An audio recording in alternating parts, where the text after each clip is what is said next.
A service of KIBMradio.com, the Internet's home for an all-old-time radio.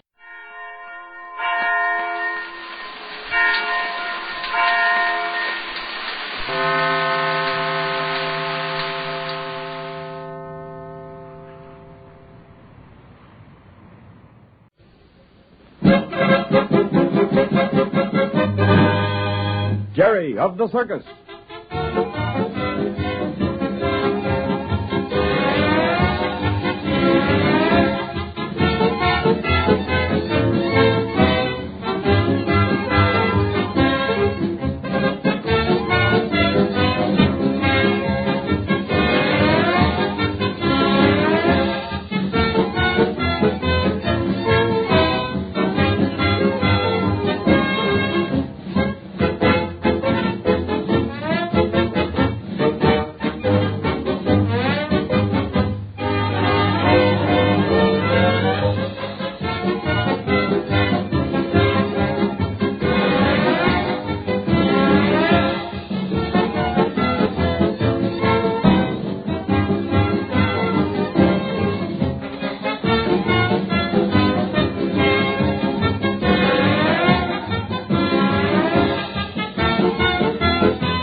For Jerry of the Circus. Easy there, kittens. You'll all get your dinner. There's plenty here for all of you. Hello, Jason. What are you doing? Oh, hello, Jerry. I'm just feeding the cats. Mind if I watch? Oh, no. You know, it seems so funny calling these wild animals cats. Well, there's an awful lot of difference in cats, but still they're all from the cat family. There you are, Bess. See what you can do with that piece of meat. Golly, look at her gobble up that meat. You'd think they'd never had anything to eat before in their lives the way they're acting. You sure they get enough, Jason? Sure, they just act that way when they smell fresh meat. That's what makes them wild. Here's your portion, Daisy. What? No dinner? You really mean you don't want to eat? Oh, well, I guess I got a sick cat here, Jerry. Sick? Why? When a big old lioness like Daisy here doesn't want raw meat, something's wrong with her. What's the matter, Daisy? Let's have a look at you. How can you put your hand right through the bars into the cage? Won't you hurt you? Well, kind of scraped off some hide off your flank, huh, Daisy? See that, Jerry? Gee whiz. How'd that happen? It's all sore. I guess she got it in running through the chute. Running through the chute? What's that? The chute, Jerry, is that long runway from the animals' cages into the steel. And the steel is the big cage where you do your act, huh? That's right. Here, Daisy, take it easy. I'll fix that cut later. Won't it get well by itself? Probably, but it's so high on her shoulder she can't lick it. Yeah, I know. Even dogs make cuts well by licking them. So I'll help it along with a bit of medicine. Here, wait a minute, Daisy. Let me get at you. I want to get my friend Jerry a charm. Golly, you pulled hair right out of her head. Yes, sir. And now I'm going to twist it up and tie a little knot at each end and this way. There. There you are, Jerry. What's that for? Well, that's a charm. A charm? What kind of a charm? Well, out in India, the natives believe that a bunch of hair from the head of a lioness will protect them from ever being hurt by a wild jungle animal. Is it true, Jason? Well, the natives think so. You think it'll keep me from being hurt by a jungle animal? I don't know, Jerry, but carry it with you anyhow. Thanks, I will. Do you carry a charm like this? No, to be truthful, I don't believe in charms. I guess you should have had some kind of a charm when Mr. Randall asked you where you were during the robbery. Then maybe you could have told him where you were at the very minute. I guess just telling him where I was wouldn't help much. I'd have to have a witness to prove it. No, Jerry, I guess I'll just have to be suspected of being guilty until I'm proven innocent. Did you really take a walk by yourself? Why, sure, Jerry. You believe me, don't you? Yeah, sure I believe you, Jason. Hey, look who's coming. Well, Patsy, hello. Hello, Jason. Say, I missed your dinner tonight. What brings you around here this time, Patsy? I've got some news. Come on over here and sit on this box, Jerry. I've got something to show you. Yeah? What is it? Come on, sit here beside me. All right. That's it. Jerry, I just got an airmail letter from my father, and there's some news in it about your Uncle Dan. Oh, boy, that's keen. Does he know where my uncle is? I'll read you what he has to say. But first, look at this, Jerry. Here's an old picture of your uncle. Sure enough. Gee, you know, Dad had a picture just like that one. But that was taken years ago when Uncle Dan was just a young fella. Here, want to see it, Jason? Yeah. Well, so that's your Uncle Dan, huh, Jerry? Well, I'd better put that medicine on Daisy and fix her up before the show. It's getting late. All right, Jason. Listen, Jerry. Here's what my father wrote. Let's see. Oh, yes, here it is. You asked about Danny Dugan. Well, dear, I haven't heard of him in years. The last I heard of him, he was making one of his trips to Africa on a big game expedition for the Marsh Museum. And I think that's been over 5 or 6 years ago.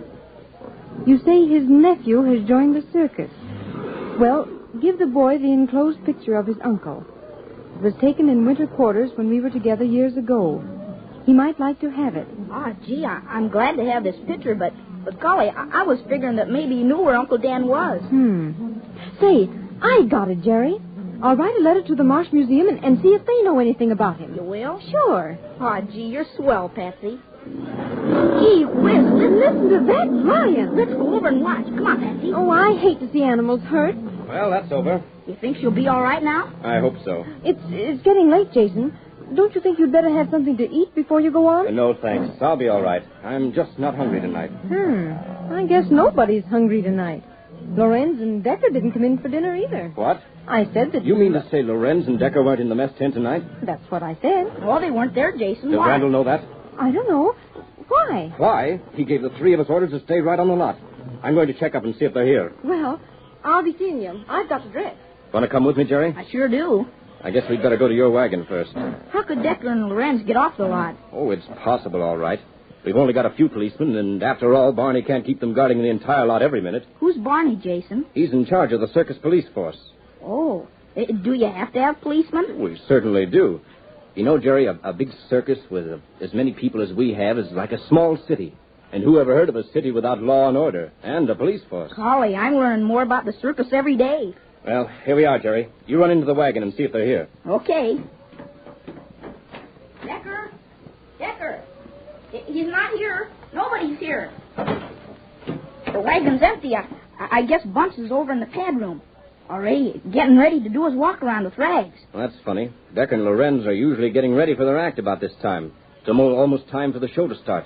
Did you notice if their knives and props were in there, Jerry? No, I didn't. Well, just a minute. I'll have a look. Maybe they went over to the big top early this evening. No one here. That sure is funny. Their knives and props and even their costumes are in the wagon. Come on, Jerry. Let's get over to the pad room and see if Bumps has seen them. They'll miss the show. They go on a few minutes after the pageant. Yeah, well, let's hurry. We've got time. My golly, if they've gotten away. You don't think they've quit the show, do you? I don't know, Jerry, but it sure looks funny. Here we are. Oh, there's Bumps over there. Bumps? Oh, Bumps, come here a minute. Oh, yeah. Oh, hello. Have you got a minute, Bumps? Well, that's about all. Just about to go on. Now, listen, Bumps. Have you seen Decker or Lorenz? Are they around here anywhere? No, I haven't seen them. Aren't they over at the wagon? No, that's why we came here looking for them. Hey, that is funny. They should be ready for their act by now. Oh, say, come to think of it, I don't remember seeing them in the mess tent at dinner either. I wonder... Yeah, that's just what I'm wondering. You better go tell Randall. Oh, the walk-around's going to start. I'll have to go. Tell Randall that Decker and Lorenz aren't here yet. You bet I will. It looks as if I was right after all. I tried to warn Mr. Randall. What do you mean? But it looks as if Decker and Lorenz have skipped out the show and taken the payroll money with them. Oh, no, not Decker. I'm sorry, Jerry, but it certainly looks bad. But Decker isn't that kind of a fella. If they've run away, Jerry, there isn't much question as to who stole the money. Well, that clears you then, doesn't it, Jason? It looks that way. I've got to hurry and get over to Randall so he can notify the police. See you later, Jerry.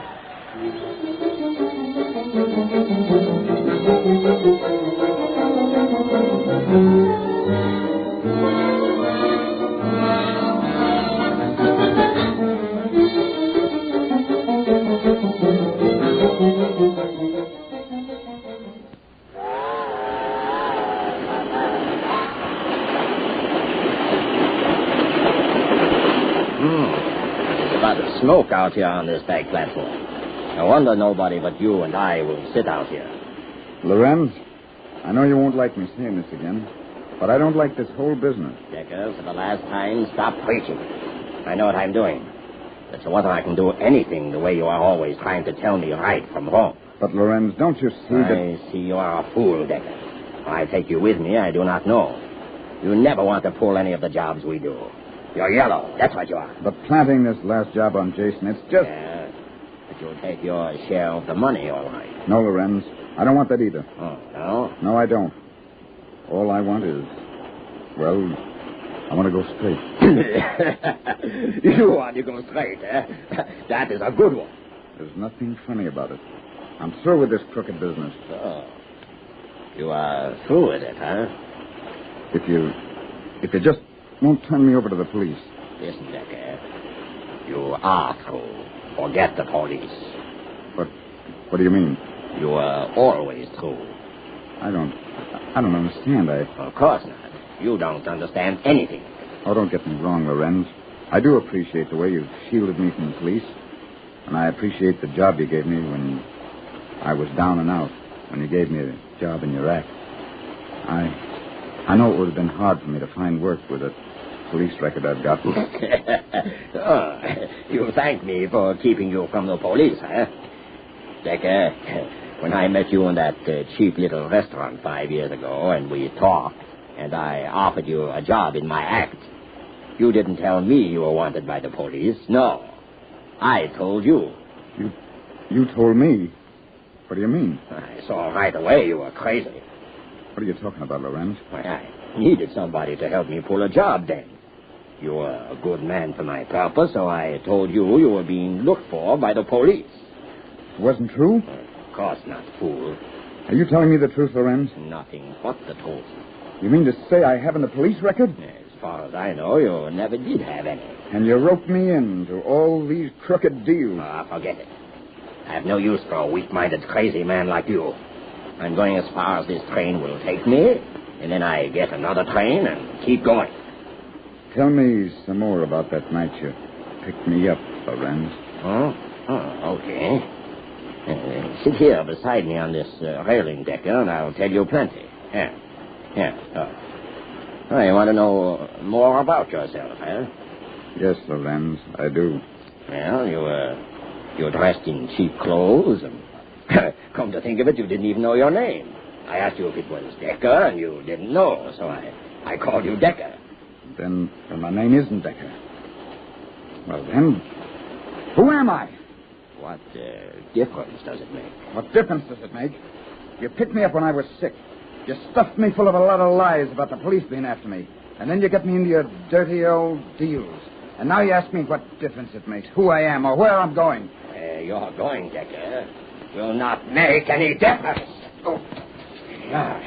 Now, over you go. Coffee's finished. And so are you. You cannot fall off a train going 60 miles an hour and live to tell anybody about the man who pushed you off. Goodbye, Decker, and good riddance.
Base in New Guinea. Autolite brings you Everything for the Boys, the Command Theater of the Air, starring Mr. Ronald Colman, and his guests for tonight, Loretta Young and Edna Beth.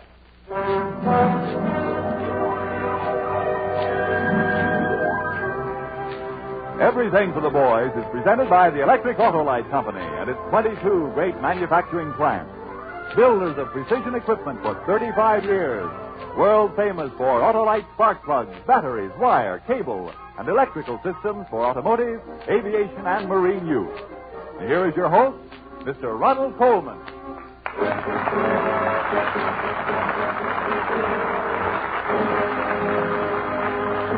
Thank you and good evening. Well, to begin with, I haven't forgotten Elvira. I remember her very distinctly indeed. I remember how fascinating she was and how maddening. I remember her physical attractiveness, which was tremendous, and her spiritual integrity, which was nil. I beg your pardon, ladies and gentlemen, I'm getting ahead of myself. That is part of our story. Tonight, Loretta Young and Edna Best join me in presenting the radio premiere of Noel Coward's gay comedy, Blithe Spirit. Later, if luck is with us, we will talk by shortwave with 2 American soldiers at a base in New Guinea. It is to them and to all the members of the armed forces that we dedicate this global half hour.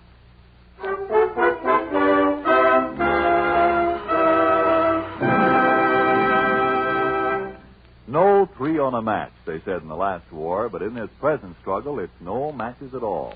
The slightest flash of light is enough for that enemy sniper or that bomber overhead. Yes, war calls for extremely careful lighting, the elimination of glare.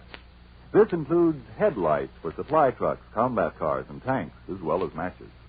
And that's where the men and women of Autolite, peacetime builders of headlights for cars and trucks, have helped supply the answer.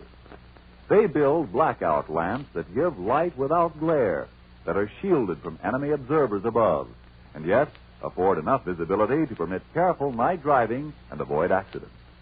Yes, in helping keep the enemy in the dark, Autolite is contributing to the safety of our soldiers as they convoy supplies to the firing line. The building of such blackout lamps for fighting vehicles is another reason the name Autolite means precision manufacturing.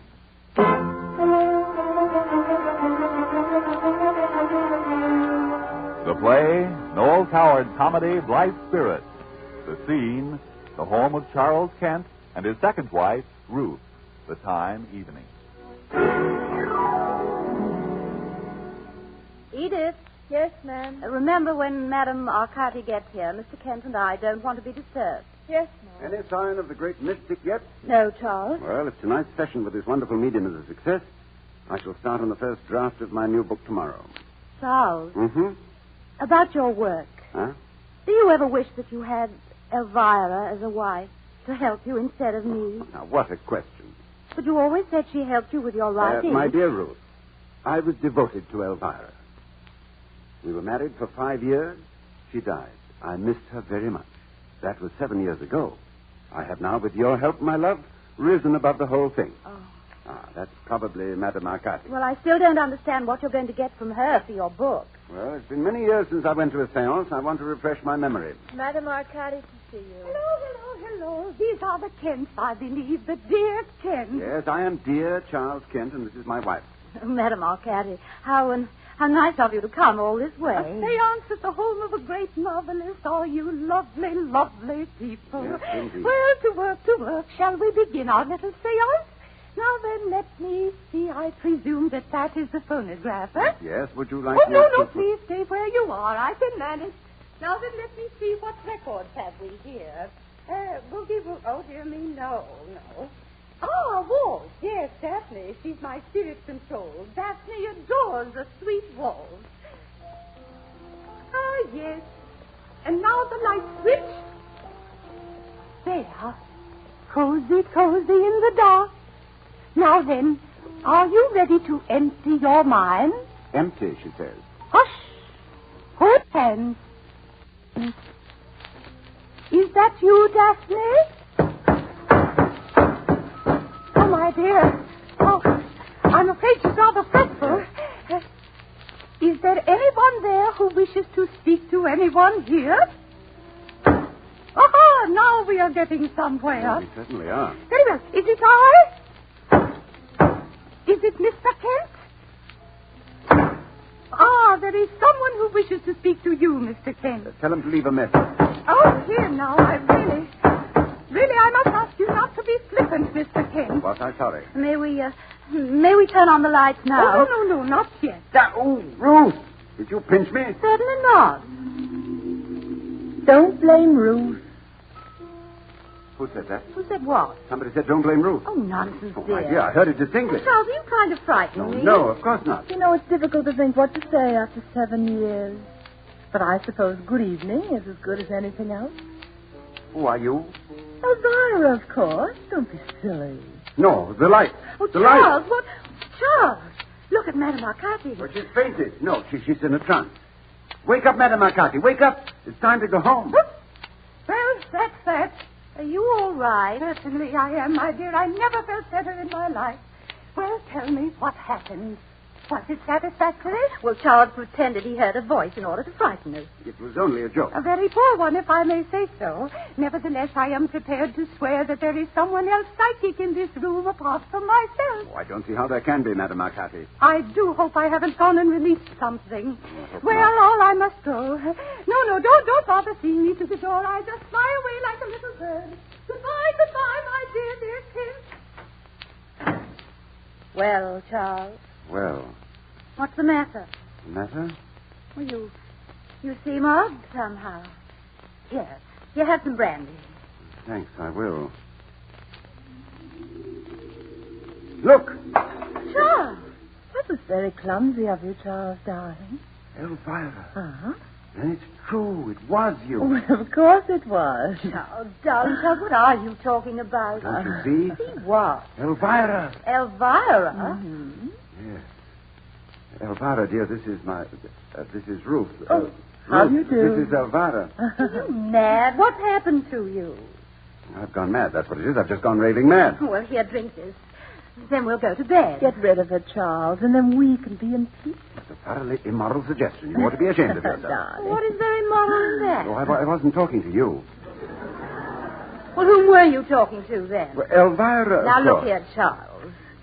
Ruth, Elvira is here. She's standing a few yards away from you. Yes, dear. I can see her quite distinctly, under the piano with a horse. Who's built just like you. No, no, but Ruth. I'm not going to stay here arguing any longer. I'm going up to bed now. I'll leave you to turn out the light. That's big of her, I must say. Be quiet. You're behaving like a gutter snipe. How dare you, Charles? No, but Ruth, I meant... That was one of the most enjoyable half hours I've ever spent. Elvira, this is obviously an hallucination, isn't it? Well, I'm afraid I don't know the technical term for it. What am I to do? Where have you come from? Are you here to stay indefinitely? Well, why? Would you hate it so much if I did? Oh, try and see my point. You've been dead for 7 years. I'm not dead, Charles. Passed over. It's considered vulgar to say dead where I come from.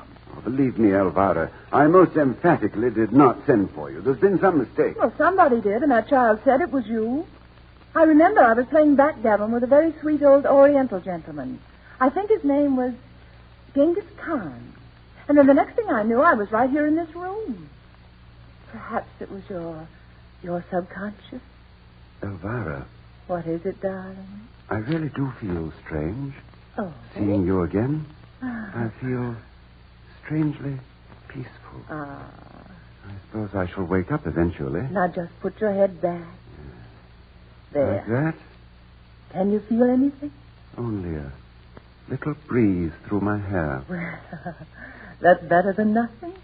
I suppose if I'm really out of my mind, they'll put me in an asylum. Oh, darling, don't worry about that. Just relax. Yeah. Poor Ruth. Oh, the devil with Ruth.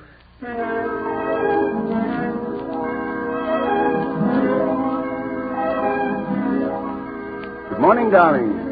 You were drunk last night. Ruth, I was not drunk. I honestly had some sort of hallucination. I swear I heard Elvira's voice. Elvira? You were drunk. And later on, I distinctly saw and talked to her. And after you'd gone to bed, we had quite a cozy little chat. Drunk.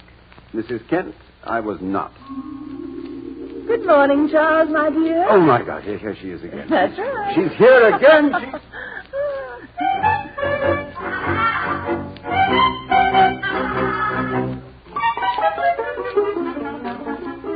But Elvira, Elvira, you can't follow me around like this. There's Ruth. Now, you stop worrying about Ruth. She'll calm down later. I know, but... And, darling, she's not as sweet as you think she is.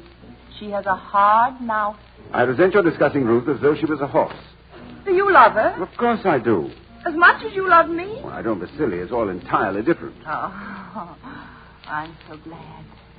We made a wonderful pair, didn't we, Charles? You always behave very badly. I love it when you pretend to be cross with me. Elvira, you mustn't... get off Why? my... Why? I've got to go up and talk to my wife. I don't see why. You know, this whole business of your return from the other place... Yes? ...is very difficult for her. Oh, darling, she must just learn to be more adaptable.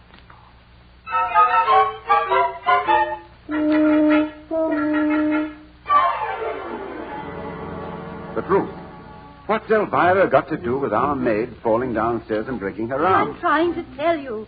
She wanted to kill you. Elvira, kill me? Well, you're mad. The whole of the top stair was covered with axle No, grease. you're making this up, Ruth. Charles, don't you see? If you were dead, it would be her final triumph over me. Oh, no. She's probably planning a sort of spiritual remarriage. I wouldn't put anything past her. Ruth.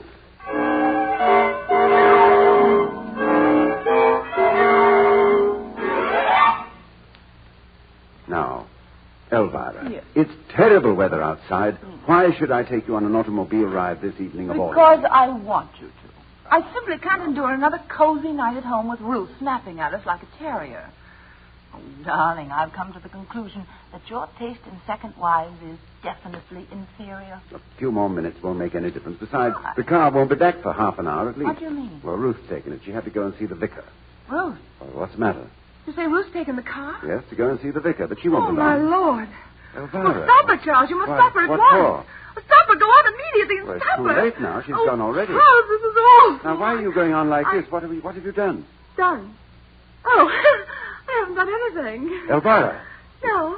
you're lying. No, darling, no, I'm not lying. Well, What why are did you in lie such a about? state? Well, I'm not in a state. I don't know what you mean. It's all so You've silly. done something dreadful. Oh, don't look at me that way, Charles. I haven't. I swear I haven't. Oh, my God, the car. No, Charles, no. Ruth was right. You did want to kill me. You've done something to the car. Charles, What did you no. do? Answer me. Nothing. Answer me. I haven't done What, anything. Oh, Ruth. Hello. Yes, speaking. Oh, no. The bridge at the bottom of the hill. Yes, I'll come at once.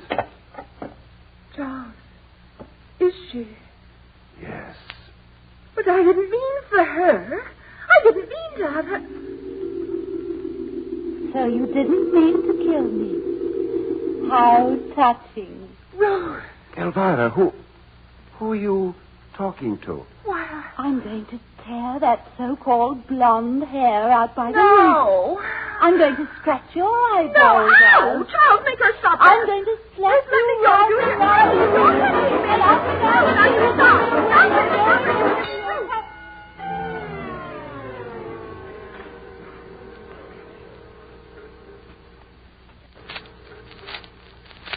Madam Arcati, I don't know what you're talking about. Lift up your heart, Mr. Kent. All is not lost. Now then, Mr. Kent, I have here a formula which will solve your problems. Charles. Oh, Charles. What's that woman doing here? Isn't she the one who brought me here in the first place? Yes. Then please tell her to get me out of here as soon as possible. That second wife of yours is driving me crazy. Now, Elvira. I want to go home, Charles. I'm sick of this whole thing. Mr. Kent, tell me, is she in this room? Yes. Is she speaking to you now? Yes. Very interesting indeed. I smell her protoplasm. What a disgusting thing to say. Tell me, where is she now? Here, close to me. Oh, you darling ectoplasm, you little darling. Now, Charles, if she doesn't stop that, I'm going to strangle her with a bed Oh, sheet. you lovely. Madam lovely. Arcati, Elvira says she wants to go home, so do whatever you have to do and get it over with. Home? Well, wherever she came from. Oh, couldn't she stay and play with me a little? That's equally disgusting. I want to go now. Now, she says. Now then, turn on that phonograph, Mr. Kent. All right. Now then, out with the lights, Mr. Kent. All right. Ghostly spectre, ghoul or fiend, nevermore be thou convened. shepherd's words and holy rites banish thee into the night. What a disagreeable little verse. Now be quiet, Hush, Elvira. hush, hush. Is there anyone there? Is there anyone there? One rap for yes, two raps for no. Is there anyone there?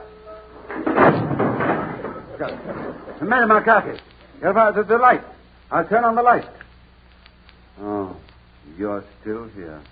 Sure. Madame Arcati is in one of those blasted trances again, and I'm still here. Oh, Charles, you've got to get me out of here, back where I belong. I can't spend another day in this house with that Ruth of yours. But Elvira, I can't do anything. And furthermore about Ruth, how does it happen that I can see and hear you, and I can't see or hear her? I mean, it's possible you're having a ghostly hallucination, Charles Kent, what do you mean I'm a hallucination? Ruth. So you can see her too now? Yeah. Well, how cozy for you. 2 eyes, not in the flesh.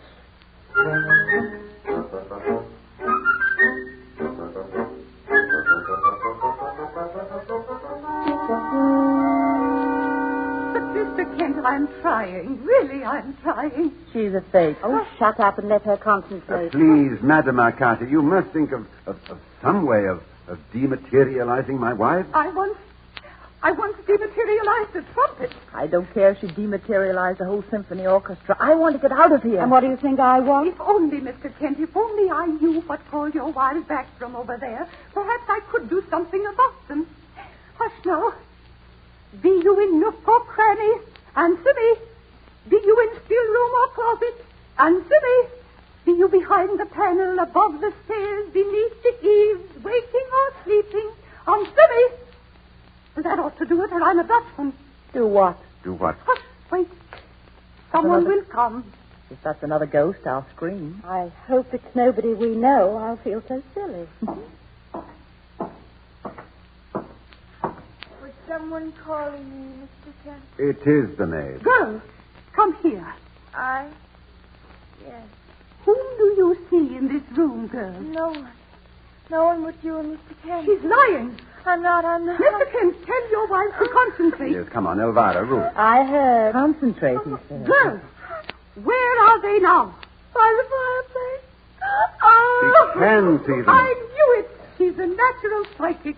It was her influence that brought your wife back. You hear that, Ruth? Fine maid you keep. Oh, shut up. I don't like this at all. I'm beginning to feel peculiar. Tell me, what did she say?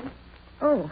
She's beginning to feel peculiar, she Well, says. that's because the spell has begun. The maid is no longer concentrating on them. They are free now. I'm feeling faint, Charles. I am too, Charles. Good. I'm so sorry. Tell her to stop a moment. There's something I want to say to you before I go. The lights, turn out the lights. No, Charles, wait. Charles, I think I've changed my mind.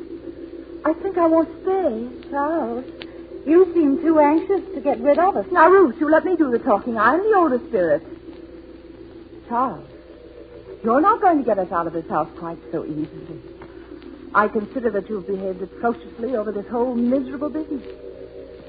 Now, you may not be able to see it, but Ruth and I will be right here.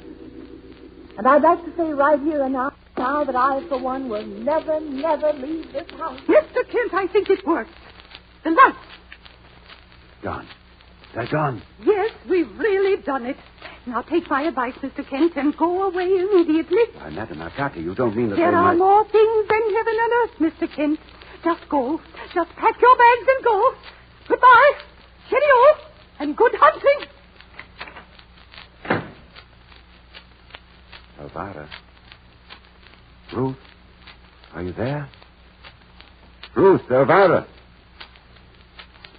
I just want to tell you that there's no use in your hanging about any longer. I'm getting out of here. Elvira. Ruth, did you hear me? Well, then I guess you are gone. Now I can say it even to myself. I'm glad to be rid of you. You, Ruth, were turning into, shall I say, a shrew. And you, Elvira, well, you know, a man does get tired. So now I'm free to do what I blame please for the first time in years. Yes, even to go fishing. Or meet a lovely girl and know she's lovely and tell it to her. Yes, tell it to her. What? Who threw that vase? Oh, no. Elvira! Ruth! Oh, I haven't gotten rid of you. I mean, darling, stop. No, listen, all those things I said, I was just lonely for you and trying to relax. Elvira! Ruth! Stop! Stop!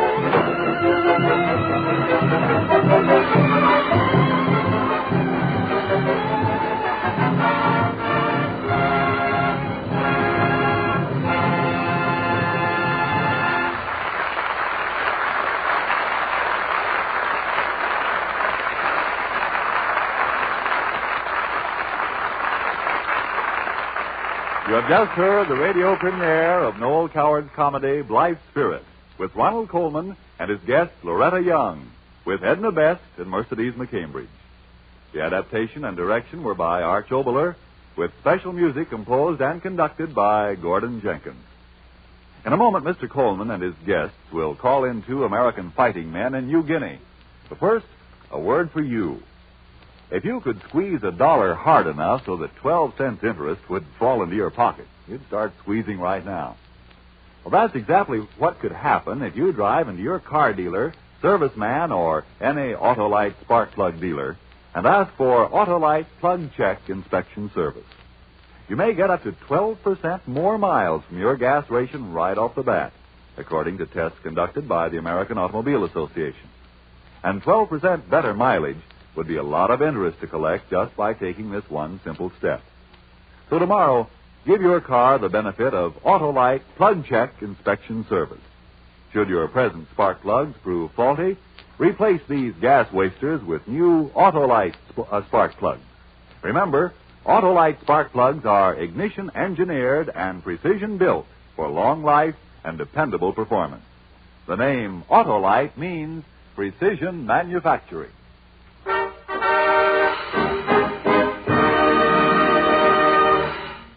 And now, Loretta and Edna will race ahead in time and space and say good morning to a couple of boys at an Allied base in New Guinea.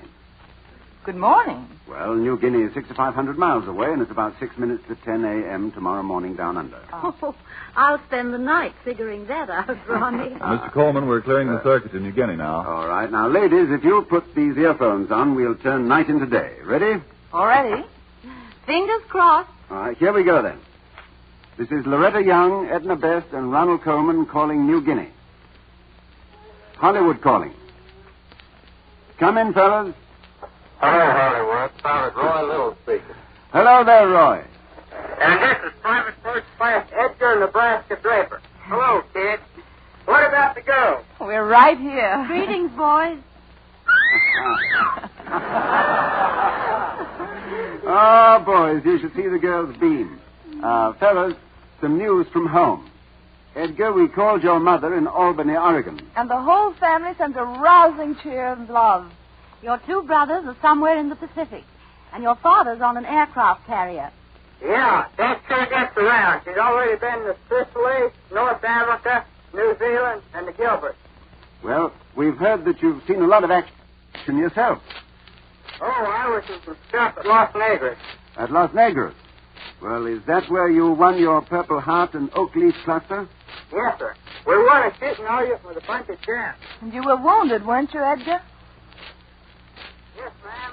But I didn't even notice it at the time. Oh. I was too busy making sure that the riding sun would never rise again for a few of those chaps. Well, Edgar, we know you did just that. And we also found out you lived in Nebraska for 17 years before you moved to Oregon. Yeah, I was with the Future Farmers of America. And specialized in livestock and exhibited every year at the Custer County Fair. And raised pure breed Berkshire hogs, eh? Mighty proud hogs, too. Edna, could you call a hog for Edgar? Now, Ronnie. Oh, now, come on. They're proud hogs, you know. Well, here's a hog call with a British accent. Here's one with an Irish accent. Oh, that's very cute. That's very pretty, both of you. All right, Roy Little. It's your turn for messages now. We called your mother in San Bernardino and your wife in Gardena, California. Everybody's fine at home and sends love. Well, I'm fine, too, and I want to send my love right back. We understand you enlisted a few days after Pearl Harbor. Surely, I wanted to help get it over with just as soon as possible. Well, you've done a lot to make that possible. Now, Roy, you know this, but we'd like everybody else listening in to know it, too. You and 3 other boys attacked and killed 28 Japanese with hand grenades on Mansui Island.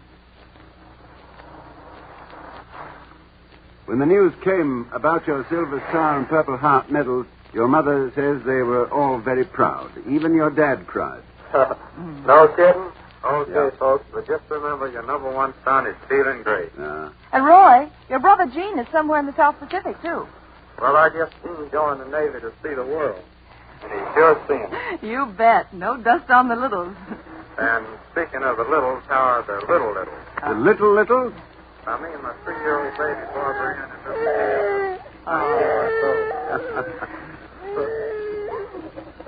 That was Jimmy. Yeah.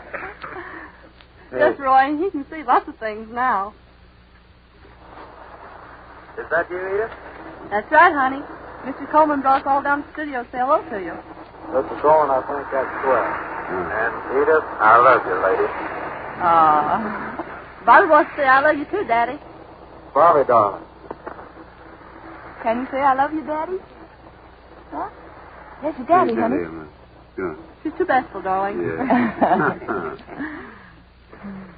Roy, whenever Bobby, she's saving things for you. Whenever she sees a pretty picture, she always cuts it out and says, I'm saving it for Daddy. Tell him what your mother said, too, Miss Little. Oh, she says that Jimmy can cry much better than you could at your age. That's my boy. And a fine-looking boy, Roy. And everybody agrees he looks just like you. Time's up, Mr. Coleman. All right. Well, men, that's all for now. Guys, it was sure great hearing from you and the folks. And this little is a little dizzy. But thanks and goodbye, honey. And you, Bob. Good night, darling. Goodbye. Goodbye, man. Good night, men, and good luck. Good night, boys. Good night, man. God bless you.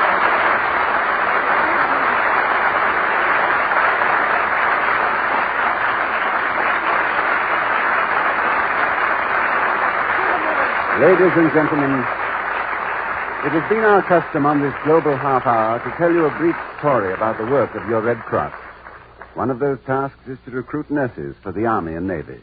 Today, the Army and Navy need nurses as they never have needed them before. Won't you accept our program title as your watchword? Everything for the boys. Won't you sign up at your Red Cross chapter at the earliest possible moment?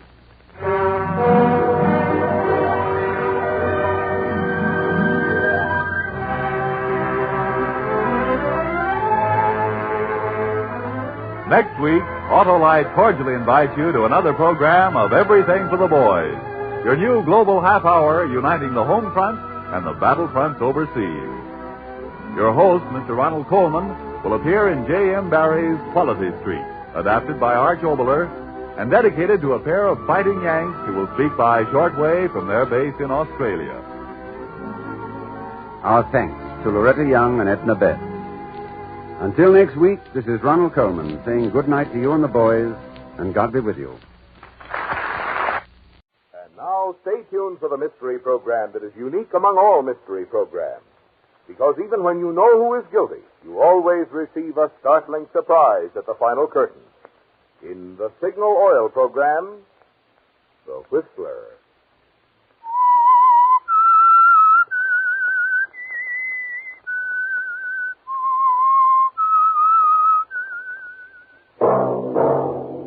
Signal, the famous Go Farther gasoline, invites you to sit back and enjoy another strange story by The Whistler.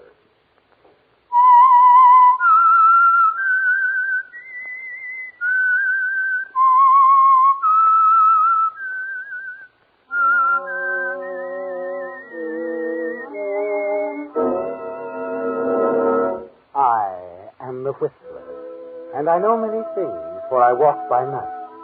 I know many strange tales hidden in the hearts of men and women who have stepped into the shadows. Yes, I know the nameless terrors of which they dare not speak. And now for the Signal Oil Company, The Whistler's strange story. Public Hero.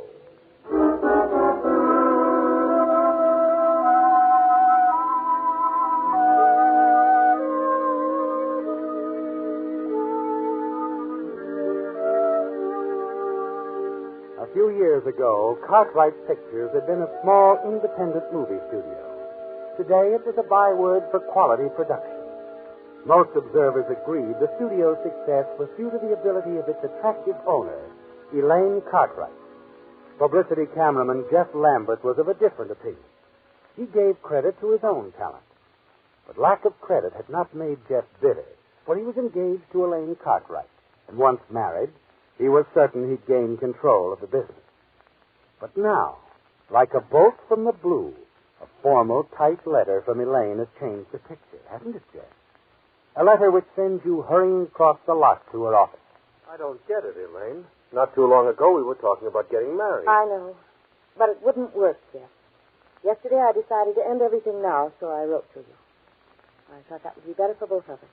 Was that any reason to fire me without notice? You're getting an extra month's pay, Jeff. You've changed, Elaine. Ever since you met this big shot, Neil Reynolds, you've been different. I expect I have. All that stuff about loving me forever, that was a lot of hooey. Not hooey, Jeff. I just know that if I married you, I'd be unhappy. I finally realized you'd never change. What do you mean by that? You're not in love with me. You're in love with Cartwright Productions and the half-interest you thought we'd get after we were married. Daisy, you don't really believe that? How could you even think it? Oh, I know. It's Reynolds. He put this idea into your head, didn't he? I'm going to marry Neil Reynolds. Marry? When we're in love with one another? You're too selfish to be in love with anyone, Jeff, except yourself. You proved that with Ann Mason. What's Ann got to do with it? You thought she was going to be a famous actress. Then when the studio dropped her option, you decided you couldn't be bothered. That was different. I wasn't in love with Ann Mason. I am in love with you. And you're in love with me. You can't walk out on me, Elaine. You don't even want to. But I do. And I am. We're finished. No. We'll never be finished. Come here. No. Please, I don't.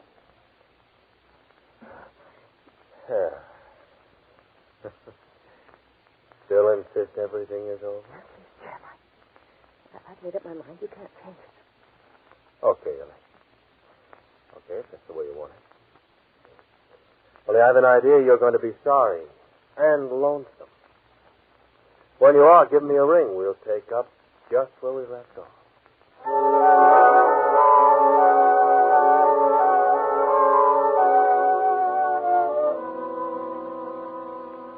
You try to carry it off lightly, don't you, Jeff? With a gay remark. But inside you're trembling. Because there's something in Elaine's tone. It isn't going to be easy, is it, Jeff, giving up Elaine? Not to mention the assured eventual partnership in the Cartwright studios. But you've got to sit tight, wait Elaine out. And part of doing that includes taking another job for a while on one of the city papers as a news photographer. It's about a week later that you're having lunch in a small restaurant when you meet another old friend. Well, well, well. So Elaine Cartwright finally caught up to our boy one day. Well, Ann Mason. Yes, little Annie Mason. Still around. She's seen the papers, too. Papers? Mm-hmm. Read, sweet boy. What? Neil Reynolds, youthful financial wizard, president of HR Mining Company, Reynolds Productions, Reynolds Construction Company. Reveals engagement to Elaine Cartwright, head of Cartwright Productions. Kind of sudden, wasn't it, darling? Not at all. No, I've known about it for some time. Oh, don't kid me. Enjoying yourself, aren't you? No, I'm sorry for you. You know the way I feel about you. That's all over, Ann. I told you months ago. Well, that's what you said, but I don't believe it. I think you switched to Elaine for what you could get out of her. I should hate you for it, but I don't. Well, you're wrong, Ann. I love Elaine. Really? Then it's pretty much your one-sided affair, isn't it, darling? Oh, skip it, will you? See you around, Ann. Right now I've got a date with a double scotch. As you walk away from Ann Mason, you glance again at the headline. Read the paragraphs underneath. Learn that Elaine is in San Francisco, where she'll stay at the home of Neil Reynolds' parents until the wedding, which is just 1 week off. But it's not going to take place if you can prevent it, is it, Jeff? Elaine is the only girl you ever really cared for. And you also want the things marriage to her would bring. You just can't believe she's really in love with Neil Reynolds and decide to see her once more. The next day, you leave for San Francisco by plane. Phone Elaine at the Reynolds residence. And hurry out to see her. You shouldn't have come here, Jeff. I had to, Elaine. When a guy loves a gal like I do, What's the use of going over all that again? Because I love you. Give me another chance, I'll prove it. I told you, Jeff. You don't have to make up your mind now, honey. Think it over. That's all I ask. Before it's too late. I don't have to think it over, Jeff. Still Neil Rent. Yes. But, Elaine, it's no good. You don't love him.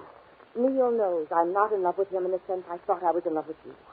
I've told him all about us, everything. Oh, you don't expect me to believe that. Maybe you didn't hear Elaine, Lambert. She said she wanted you to leave. Neil. Hello, Reynolds. Glad to meet you. I have a couple of things I'd like to talk over with you. There's nothing to talk over, Lambert. I wouldn't be too sure. You're not married yet. We will be. Very soon. Maybe. Not if I can prevent it, however. You see, I happen to love Elaine. Please, Jeff. You also indicated that you'd enjoy going steady with the studio Miss Cartwright owns. Oh, how crass. Okay, Reynolds, it's going to be an interesting war. Remember, all's fair, huh? I'll do anything I can to stop you from marrying Elaine. Anything.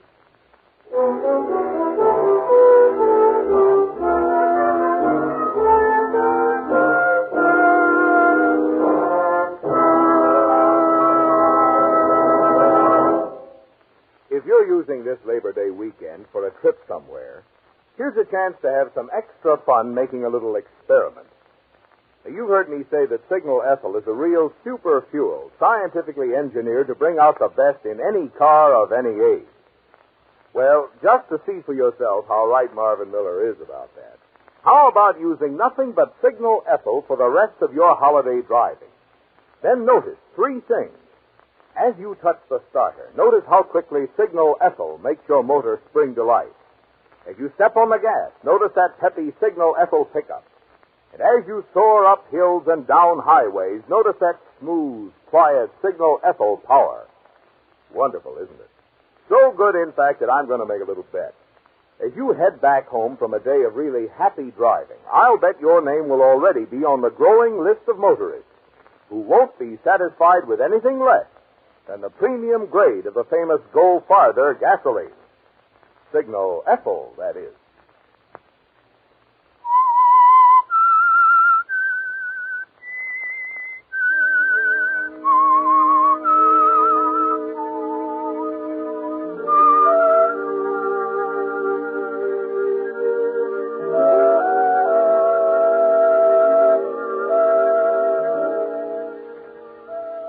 It seems terribly complete, doesn't it, Jeff? With Elaine Cartwright about to marry Neil Reynolds, your hopes to marry Elaine yourself and share ownership of her highly profitable picture studio seem destined to failure. There seems to be little left to do but leave and return to Los Angeles and forget the whole thing. You're preparing to check out of the hotel when a chance remark of a woman guest to the desk clerk arouses your interest. Yes. Mr. Reynolds feels the only correct thing to do is postpone the wedding plans because of the accident. Oh, I should think so. How many men were actually strapped? 14. My husband said it was one of the worst events he's seen. Terrible. Here's your key, Mrs. Bigelow. If there's anything you want set up, why... Oh, Mr. Lambert. Something for you, sir? I couldn't help overhearing. You were talking about the Neil Reynolds tunnel job, a cave-in of some kind? Yes. Seems there's been an accident. Anything serious? Yes, from what the lady's husband said. That's a big project, you know.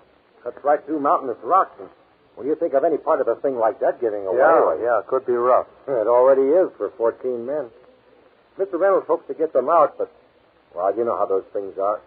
Oh, you checking out, sir? No. No, I was, but I think maybe I'd better get up to that tunnel site. Get some pictures, you mean? Yeah, get some pictures. I think that's a good idea.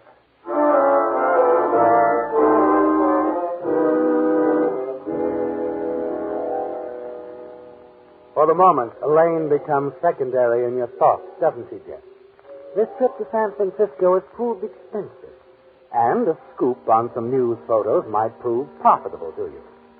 You leave the hotel, rent a car, and drive rapidly north to the tunnel site. The scene is charged with a tense air of excitement, drama, because of the trapped men and the work being done to save them. It's slow, laborious work, and time is always against the workers in these situations. You move about the scene getting pictures of the rescue workers, the derricks. And then as you pause to place a new plate in your camera... Jeff, what are you doing here? Oh, hello, Elaine. I thought you'd gone back to Los Angeles. Oh, I thought I'd stick around, take in the wedding. I understand it's been postponed. Yes. Makes the boyfriend look pretty noble, Elaine. Reynolds postponed his own wedding to help workers he holds so dear, all that sort of thing. I can assure you that Neil has no such thought. Something wrong, Elaine? No, it's all right. What are you doing here, Lambert? Taking pictures for my paper. You don't mind, do you? Not if you stick to taking pictures. Stop annoying Elaine. He isn't annoying me, Neil. What about the men? Are they still... They're still inside. What happened, Reynolds? Mouth of the tunnel give way? Yeah, that's about it. They're all right. We don't spend too much time getting it opened up again. I'm going to climb down the ravine here and see if it'll be easier to dig in from this side. Neil, do you have to do it yourself? We're all working at it. Now, you keep back from the edge here, Elaine. This granite can pull you. Be careful. Now, don't worry. With you waiting up here for me, I'll be back. Oh, and Lambert. Yeah? See that you confine your activities to photography. By all means. Matter of fact, I'm going to follow you along a way. Yeah? Well, what's your footing? Yeah, I want a picture of the big boss giving his all for the boy. Now, do what you like. Be careful not to get hurt.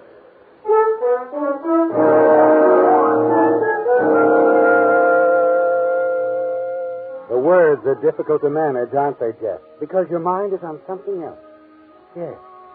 The moment you and Neil Reynolds disappear over the edge of the gorge and start working your way down to the caved-in mouth of the tunnel, you know that you've been handed an unusual opportunity.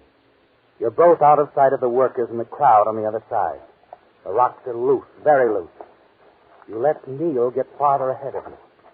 And then as he doubles back, you find him almost directly below you and a huge, precariously balanced boulder. You look around, and when you're sure you're out of sight, you lean against the boulder and push. Feel the loose granite beneath your feet give way. The boulder starts to roll under your weight, and then it falls.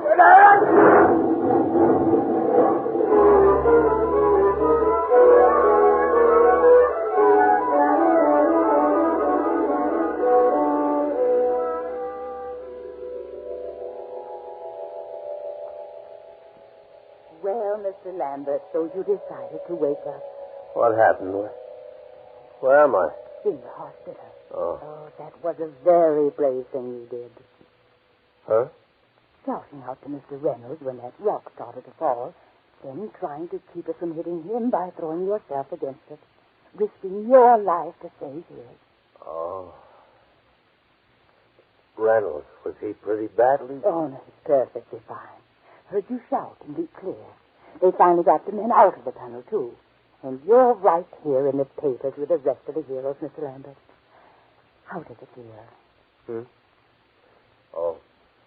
Great, just great. Of course it does. You're going to be all right yourself. No broken bones. The doctor just thought it best for you to remain here a day or so. I see. Now, if you feel up to it, there's someone waiting to talk to you. Oh? Miss Elaine Cartwright. Shall I tell her to come in? She's quite proud of what you did. Really? Well, yeah. Yeah, show the lady in there.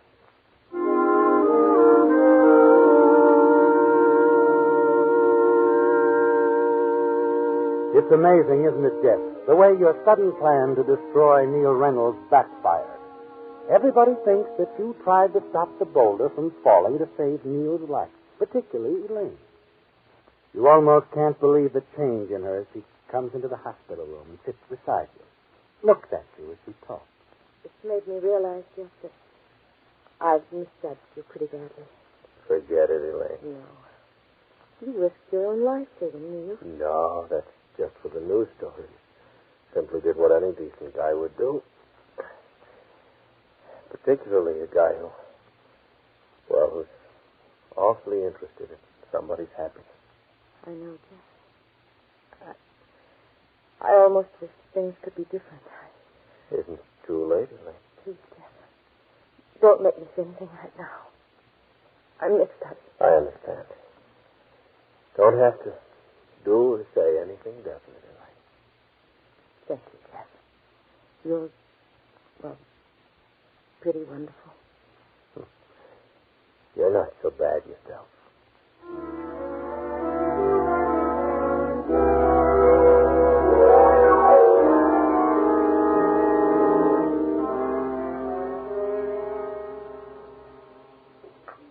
Really quite a surprise you're inviting me to lunch today, Reynolds. I wanted to discuss that interesting newspaper story about you, Lambert. They made you quite a hero. Oh, look, Reynolds, I don't expect anything for what I did. I know, but I do. Here. Huh? Take a look at this. Well, what is it? I shouldn't think it'd be necessary to explain to you. Picture, Lambert. Another photographer snapped that. I thought it was so interesting, I bought it from him. For my private collection. But what it shows... It shows Mr. Jeff Lambert, public hero, leaning his shoulder against a rock and shoving hard. Just above the spot I was in at the time. All right, so you know. I know you tried to kill me. Yes. You haven't done anything about it. No, I haven't done anything about it. For the moment, I'm willing to let you remain a public hero. As for the future, yeah, that's up to you. If you stay out of Elaine's life... Has she seen this? No, she still thinks you tried to save my life. And if you let her alone, she'll always think so. Why all the nobility? If you showed her this, she'd be finished with you, yes. But I'd never know for sure whether she married me because she thought you were a heel or because she thought I was the right guy for her. And that's the only way I want it, Lambert. I see. Oh, there's no use carrying that printer. I bought the plates, too. Incidentally, there's a couple of other shots even more interesting than this one. You've thought this out all the way, haven't you? All the way. Now you'd better start thinking things out. Okay. Okay, so I promise to get lost. What then? Do you hand over those plates to me? No. You'll have to show me you're going to behave, Lambert. Oh, how? What can I do? That's your problem. Think about it. Something will come to you. Meanwhile, stay away from Elaine. Oh, sure, I'll do that. Now, if you'll excuse me, Mr. Public Hero, I've some important things to attend to. Good afternoon.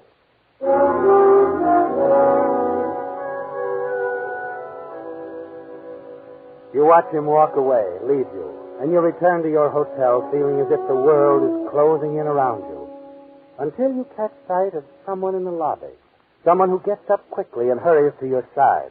Anne. Hello, Jeff. Are you all right? Well, why shouldn't I be? Well, I heard the news broadcast. And they said you were in the hospital, but when I went there, they told me you were here. No, I'm okay. It just shook me up a bit, that's all. I drove up here the moment I heard. I'm registered here, too, Jeff. I've been waiting for you. Well, you shouldn't have bothered, Anne. Things aren't any different. Wait, maybe they are. No. Annie. Hmm? Annie, you really do care for me, don't you? You know that. Like I told you, I'm a one-man woman, Jeff. I know it's so good to know that you're all right and to see you. Oh, Annie, you don't know how good it is to see you right now. Come on, honey, buy you a drink.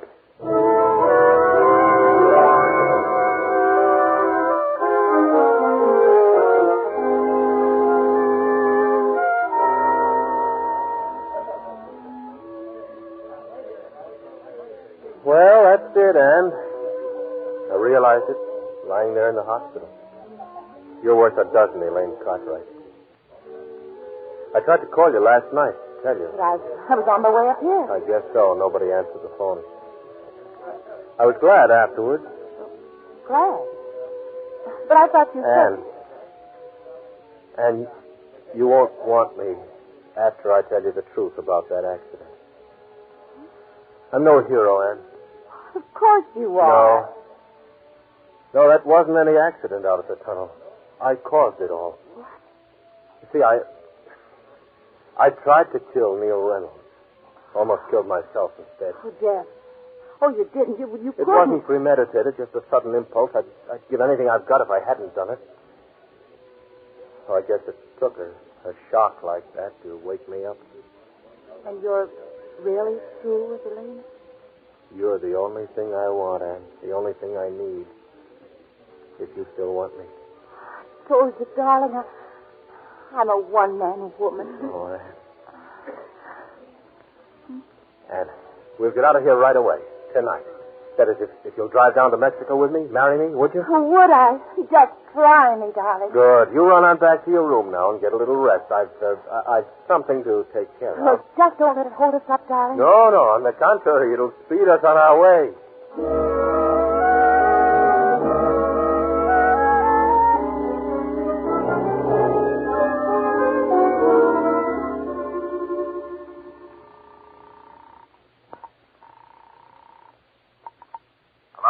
Neil Reynolds? Yeah? It's Jeff Lambert. Look, will it convince you I'll stay away from Elaine if I tell you that I'm getting married tomorrow? If I heard it from the girl. Okay, you can. Call her. She's here in the hotel, room 402, Miss Ann Mason. Ann Mason, room 402. Now, once you're convinced, what about those pictures and camera plates? Send me your address after you're married. I'll mail them to you. Okay, Reynolds, thanks.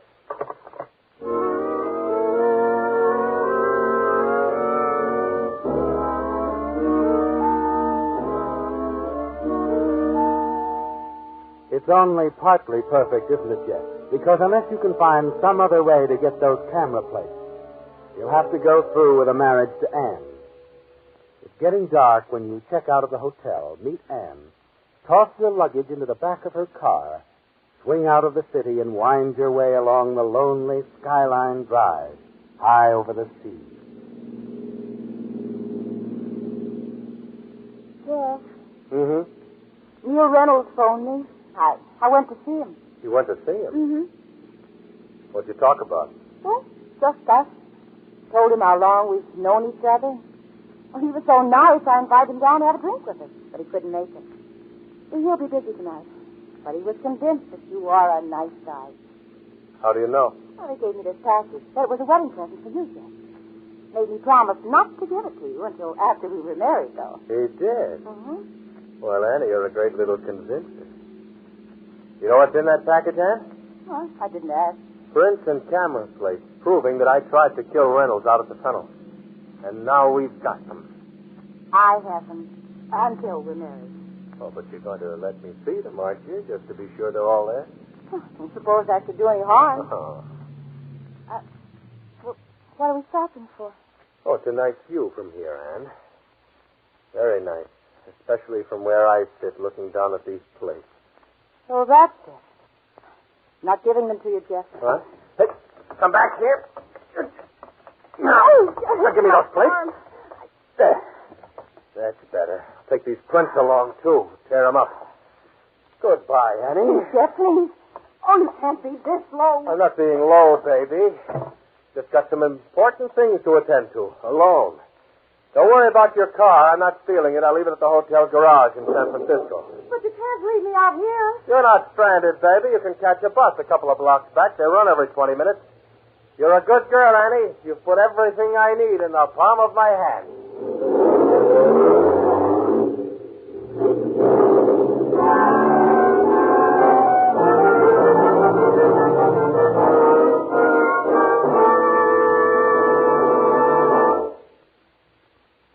Like most car owners, you're using this Labor Day holiday for a drive somewhere, you've been seeing a lot of Signal service stations. So it occurred to me that you might like to know a little more about this friendly organization which brings you the Whistler. Well, first of all, Signal products have always been sold through independently operated stations. The reason? Signal Oil Company believes that a man who has his own business just naturally takes a more personal interest in keeping you and your car happy. Secondly, because you want top-quality products for your car, each individual Signal station is backed by an organization which serves the many hundreds of Signal dealers in 7 western states, with facilities to bring you every latest advance in petroleum science. Obviously, drivers must like this combination of Signal's personalized service, plus fine quality Signal products.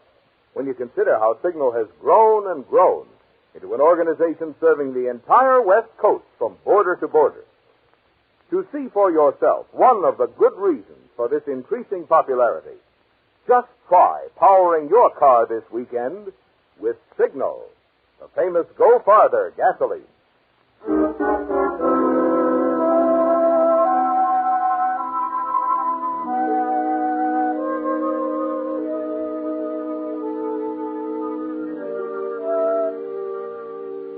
The early morning was made more dreary by the thin layer of fog, the occasional screech of a gull moving effortlessly across the scene on the beach, the remains of an automobile which had plunged from the heights of Skyline Drive.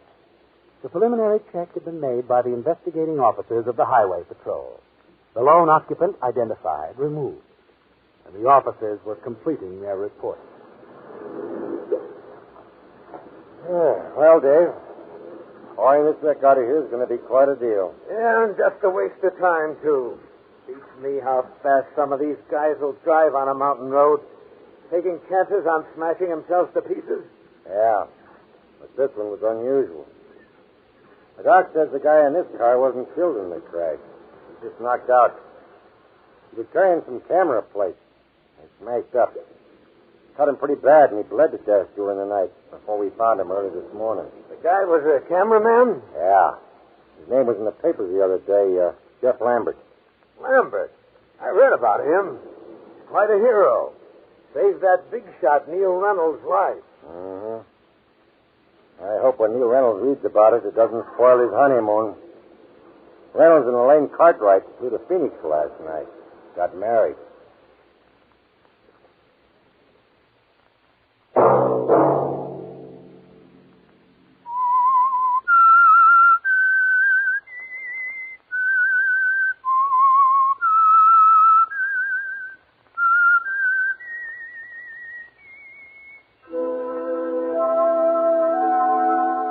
Let that whistle be your signal for the Signal Oil program, The Whistler, each Sunday night at this same time. Signal Oil Company has asked me to remind you that this weekend's heavy homeward-bound Labor Day traffic makes it even more important to drive at sensible speed, be courteous, and obey traffic regulations. It may save a life, possibly your own.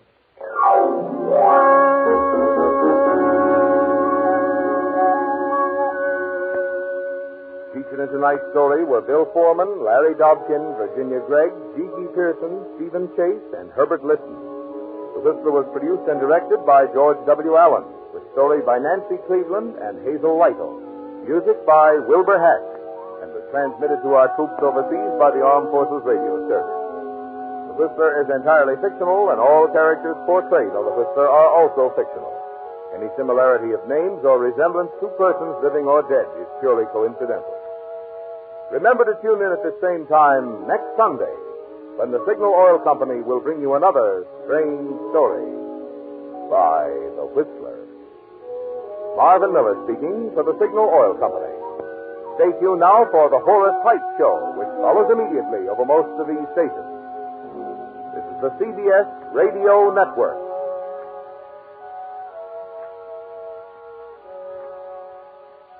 The Mummers in the Little Theater of the Air.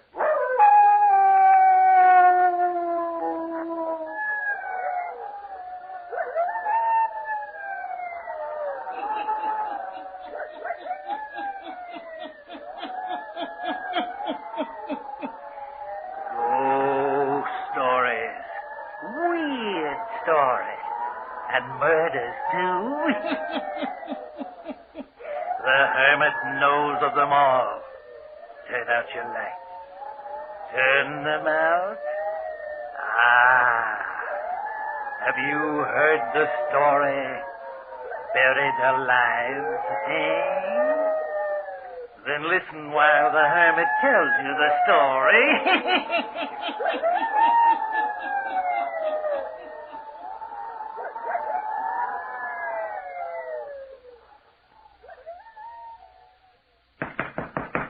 Let me out of this room. Help! Can't you hear me calling? Where are you? Let me out of this room, I say. Do you want to drive me mad? Why have you locked me in here? Bruce, where are you? Come here and let me out of this room. Lenore. Lenore. Oh, I've got to find her, and you won't let me out of this room. Help! Oh, it's no use. No use. I can't get out. No use. Locked in. Windows are locked. I can't get them open. No No use. If I could get them open, it's too far to jump. Why am I locked in? Lenore. Lenore.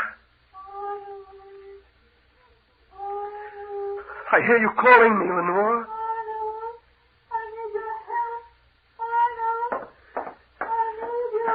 I hear you calling. I hear you. But they won't let me out of this room. I'm locked in.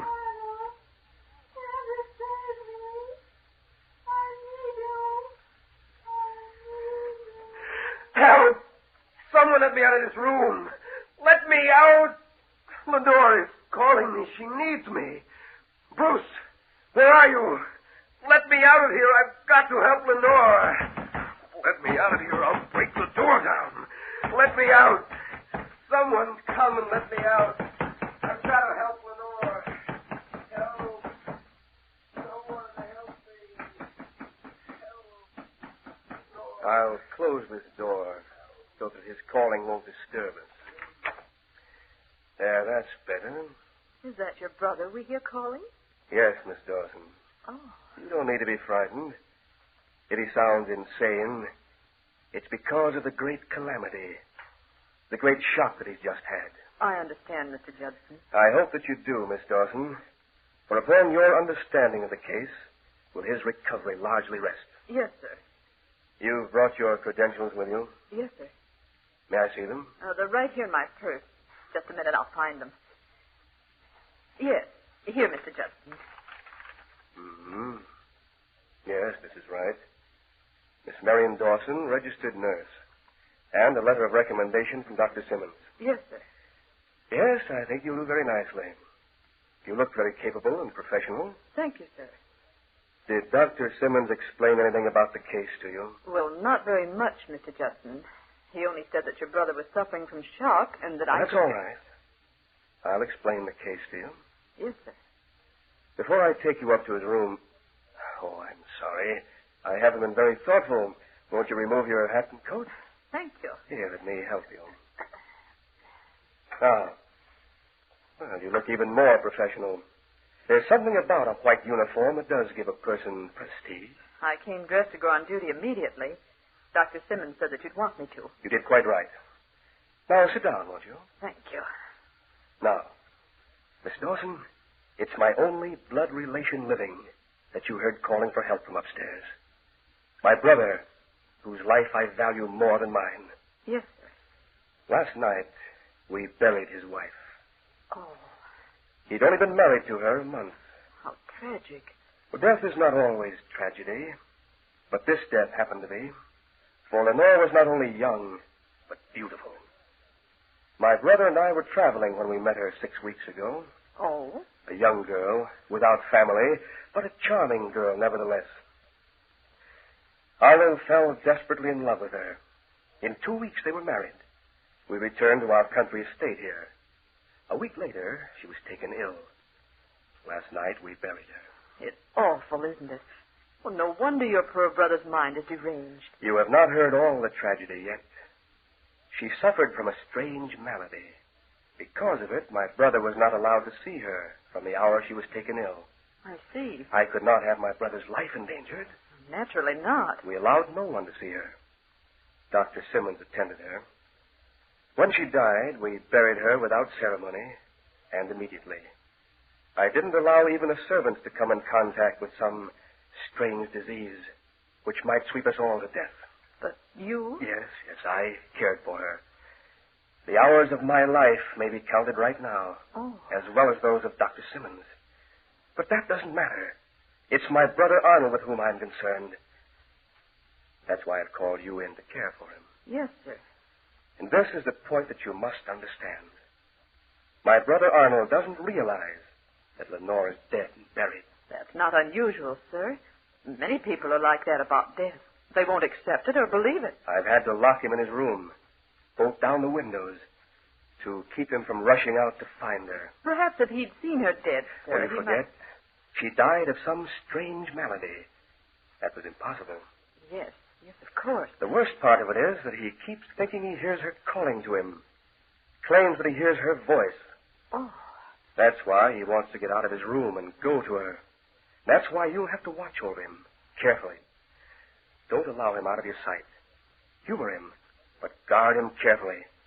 Remember, my brother's life and sanity may depend upon the good care you give him. I'll do my best, Mr. Justin. I'm sure you will. You realize that I love my brother. You'll be well paid for your services on this assignment, Miss Dawson. All I ask is that you carry out my orders explicitly. Don't let him out of his room or out of your sight. Now I'll take you up to him. If you'll just come along this way.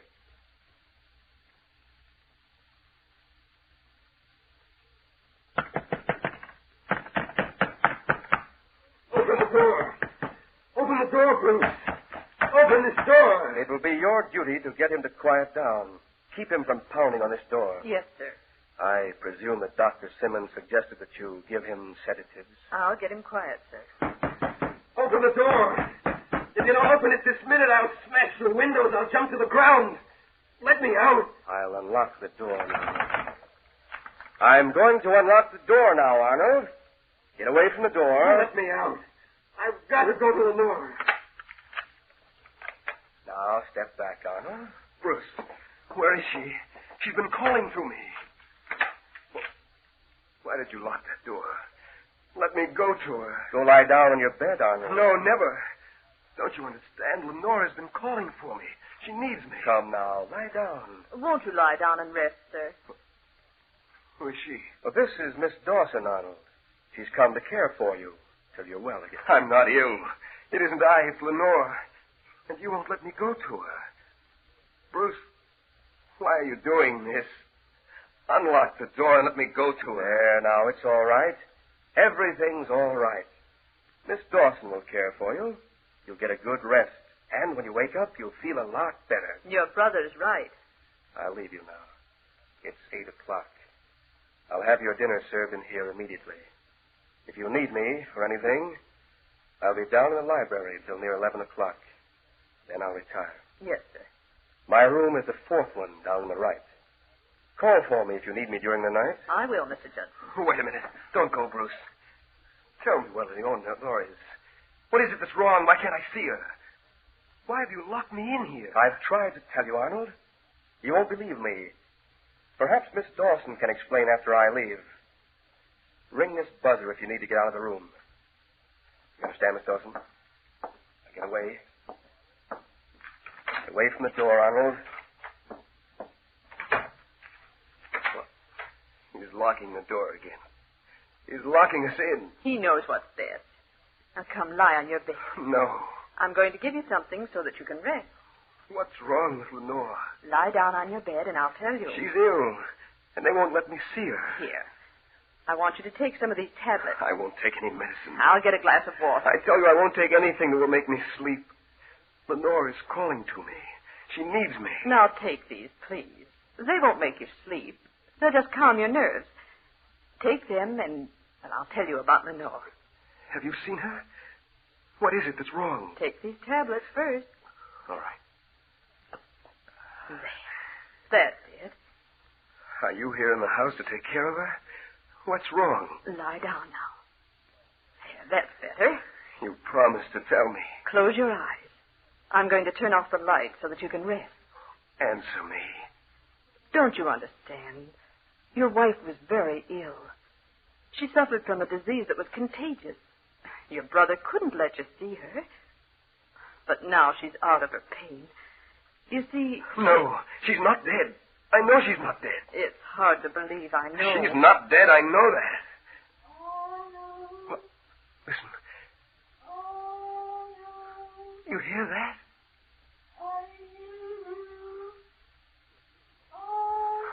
You hear that? No, sir. I hear nothing. You must hear it. It's Lenore. She's calling to me. All day she's called to me. All last night, all the hours of the night she's called to me.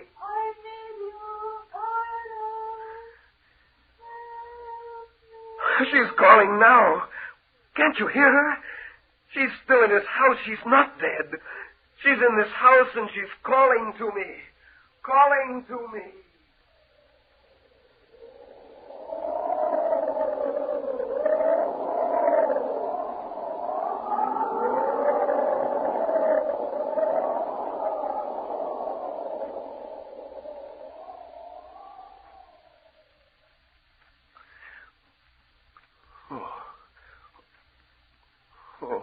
You're all right. I'm right here beside your bed. What's happened? You've been asleep. Sleep?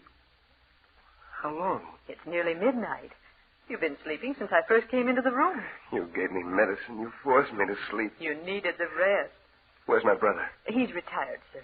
The whole house is quiet. If you'd like me to get you something to eat, No, but I've got to get out of here. What's that? Listen. What was that? It sounded like someone at the door. It is. Open the door. It may be Lenore. I don't hear her calling, but it may be her. It can't be her. But I'll see who it is. Who's there? Unlock the door. I have to ring for your brother if I want the door unlocked. I have no key. Who's there? Who's outside the door? Is it you, Lenore? Why don't you answer? I guess we must have been mistaken. There's no one outside the door. Someone knocked at the door. I think we must have been mistaken. Listen. There is someone outside. What? They're tapping on the door again. It does sound like it. But when I called, there was no one there. Look. Yes. Yes, I am. Doesn't it seem to you as if the door was slowly opening? Yes, it is. It's like it was opening all by itself. But the door is locked. Well, that may be, but that door is opening all by itself. How can it be? Look. Look. Standing in the doorway. It's Lenore. Oh, great heavens. Lenore, you're not dead. You're here. They told me you were dead. Lenore. She's leaving again. Where are you going? Wait. She's vanished. Oh. She just vanished, but now look. She's standing at the head of the stairs. She's waiting for me to follow her. Lenore, I'm coming. I see you. Stop! Oh, Mr. Jackson, help! Come here quickly! He's gotten out of the room! Oh, Mr. Jackson, please come quickly! Oh,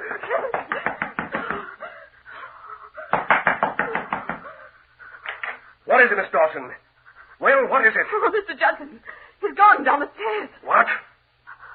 Are you sure, sir, that Lenore is dead? Of course I'm sure.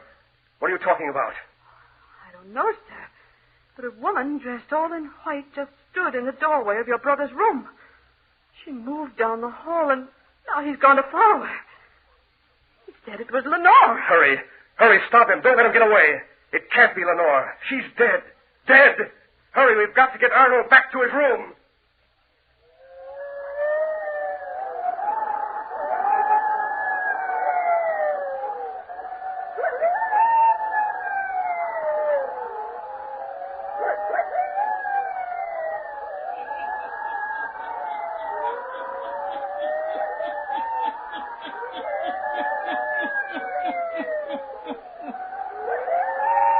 If Lenore is dead, how can she appear in the doorway of the room? Eh? The hermit will tell you before the night is done.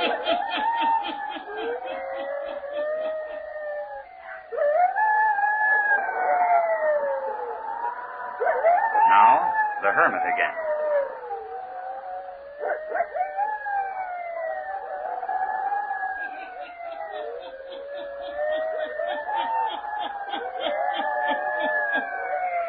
Arnold follows the figure dressed all in white that beckons him out of the house. Miss Dawson and Mr. Judson follow after him.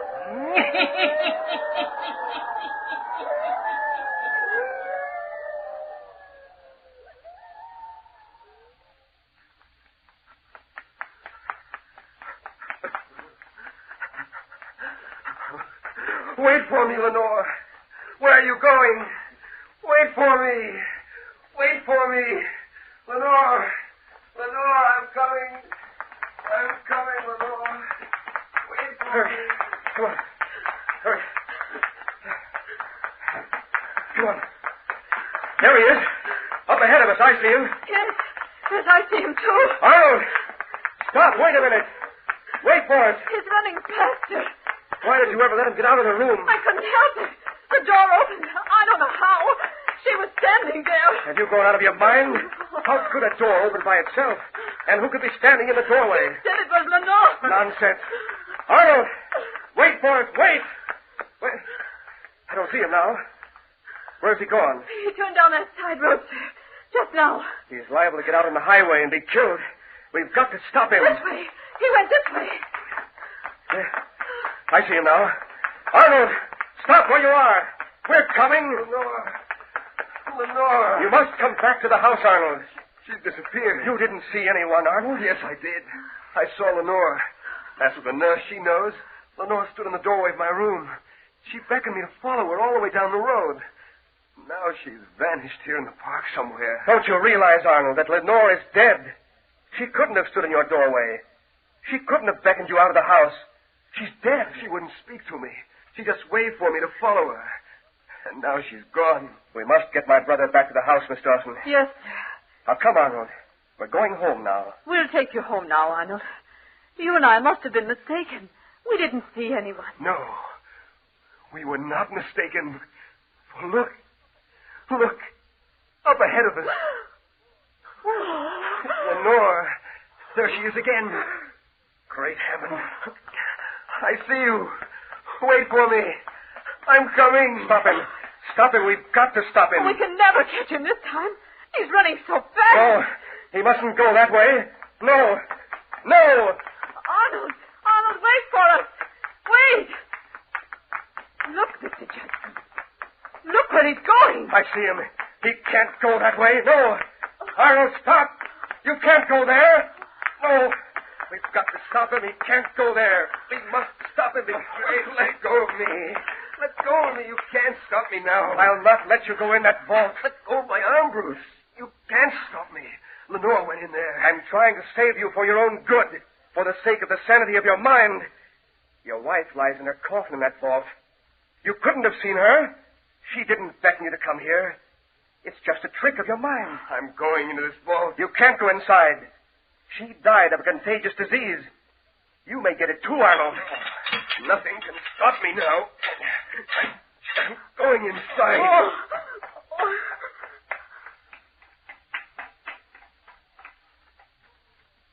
Lenore.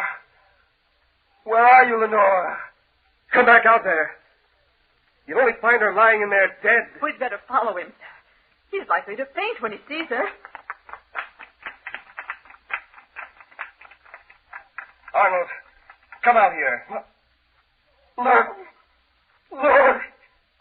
Lenore. She is dead. What did I tell you? Now come away. Oh, look. She's on the floor of the vault. Oh. Come away from here.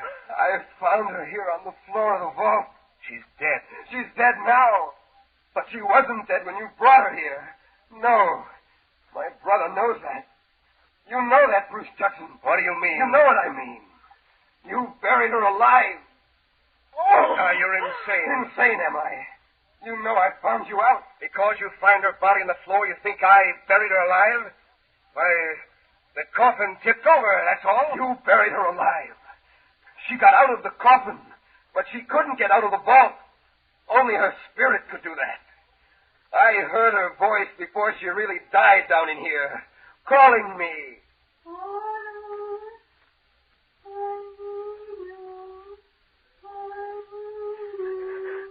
She called to me, but you locked me in my room.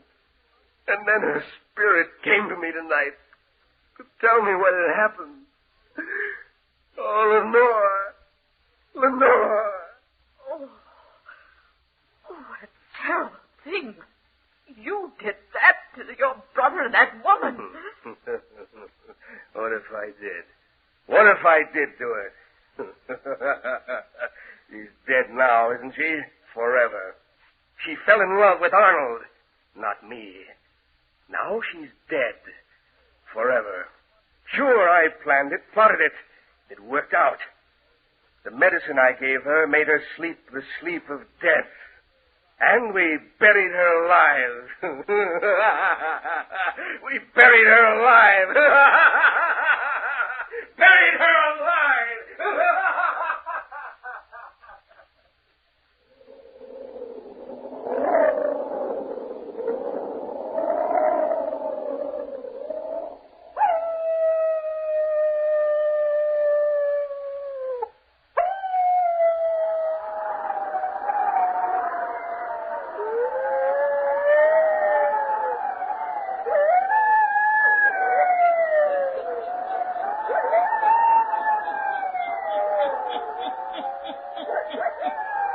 and the brother who had planned such a heinous crime will live in a world of mad darkness from now on. The compensation for his crime. Turn on your lights. Turn them on.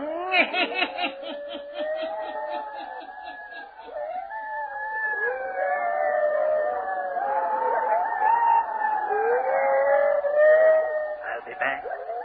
Pleasant dreams.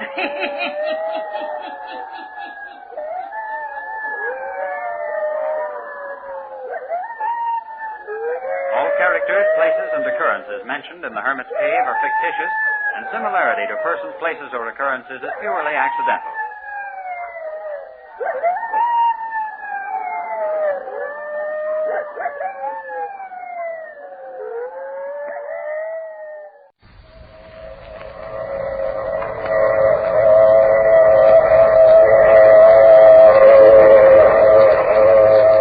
Transcribed. The Mutual Broadcasting System presents The Mysterious Traveler. Written, produced, and directed by Robert A. Arthur and David Cope, and starring two of radio's foremost actors, Ralph Bell and Brett Morrison, in The Planet Zevius.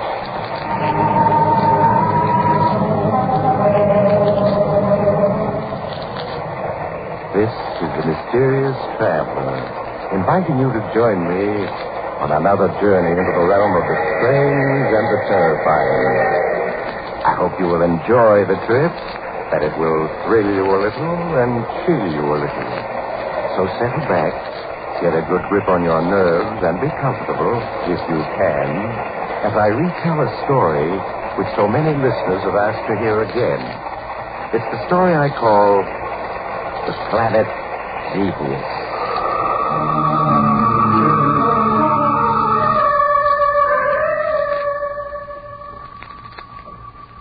Our story begins in a large, darkened laboratory filled with intricate machinery and instruments.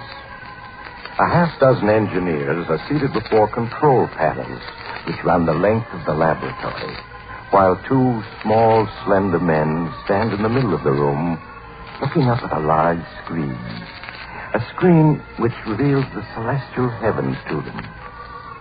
The two men follow closely, anxiously, the movement of a pinpoint light across the screen.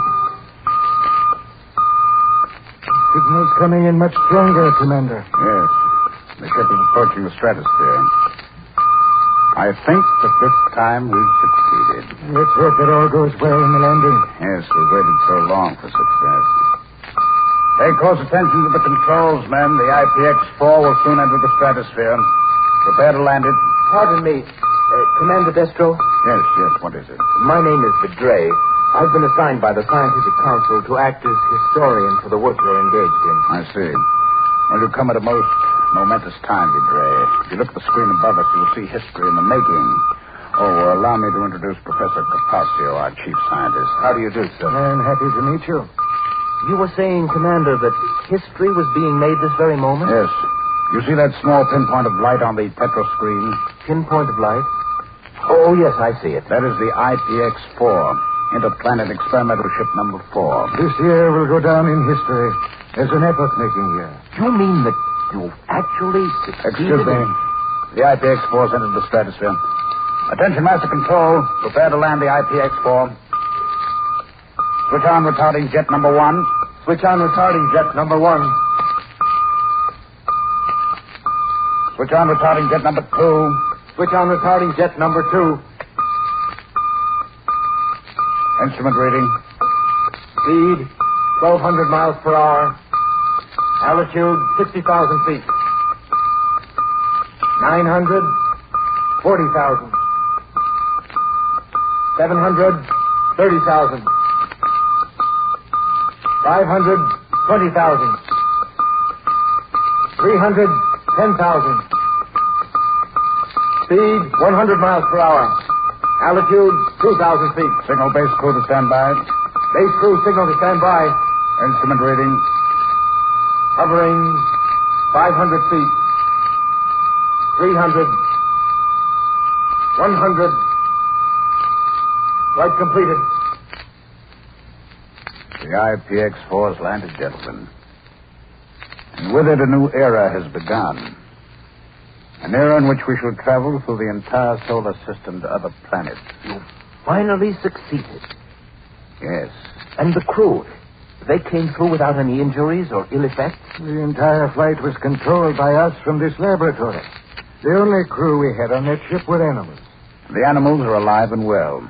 The flight vision screen aboard the ship permitted us to see and hear them every moment of the flight. Now there remains but the final step. A flight with human beings as the crew? Yes. We shall start to prepare for it immediately.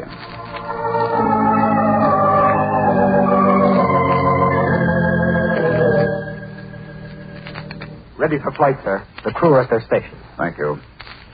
Professor, why don't you show our young friend through the ship while I have a last-minute conference with my officers? Of course, Commander. Come along, Vidre. You'll be more than interested. Well, thank you. I should like to see the rest of the ship. As you probably gathered, this is the fuel room. Mm-hmm. Well, on the deck below are the nuclear propulsion engines. Watch your head. Oh, yeah. Now, this is the crew's quarters. And beneath it are storage quarters for ship supplies and equipment. It's strange, Professor, but from the outside, the IPX-4 seems so much larger than from in here. Well, that's easy enough to explain, Vidre. You see, the IPX-4 is a hull within a hull, and this is the inner hull. Oh, I see. And it's the outer hull that protects us. Yes. To break through the field of gravitation of this planet, we must achieve a speed of 20,000 miles per hour. At that speed, friction creates great heat on the outer hull, heat which we, fortunately, won't feel in this hull. I understand. Is this the control room? Yes. Now, don't be overawed by these hundreds of controls and instruments. In time, you'll come to understand them all. That large screen, is that the eye of the ship? Yes. Once we're in flight, what lies before us is projected on the screen. Stand by, Zal, for flight orders. Yes, sir. Stand by for flight orders. Well, gentlemen, the moment has arrived. Sound warning signal. Sound warning signal.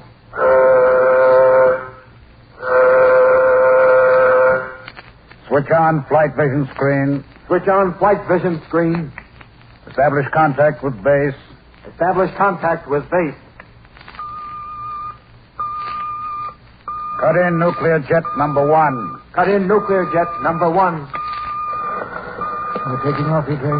Cut in nuclear jet number 2. Cut in nuclear jet number 2. Instrument reading. Rate of flight, 500 miles per hour.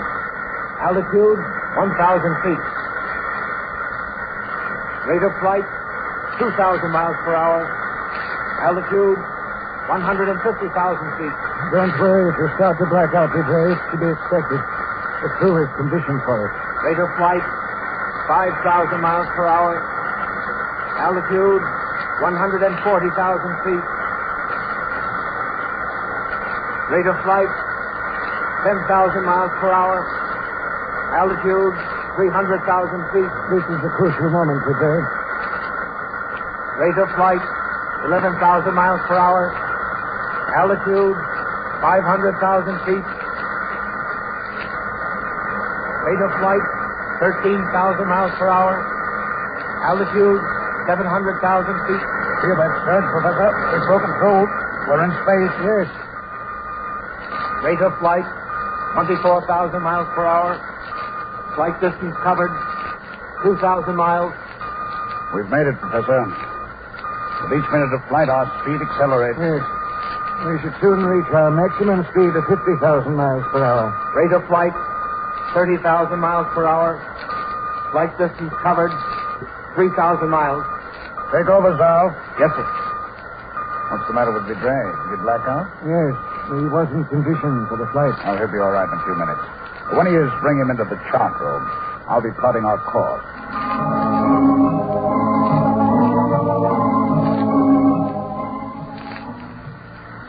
Come in, Vidre, Professor. How do you feel, Vidre? I'm all right now, sir. Have a seat. Thank you. I've just been plotting our course to the planet Zevius. Zevius, sir? Why Zevius?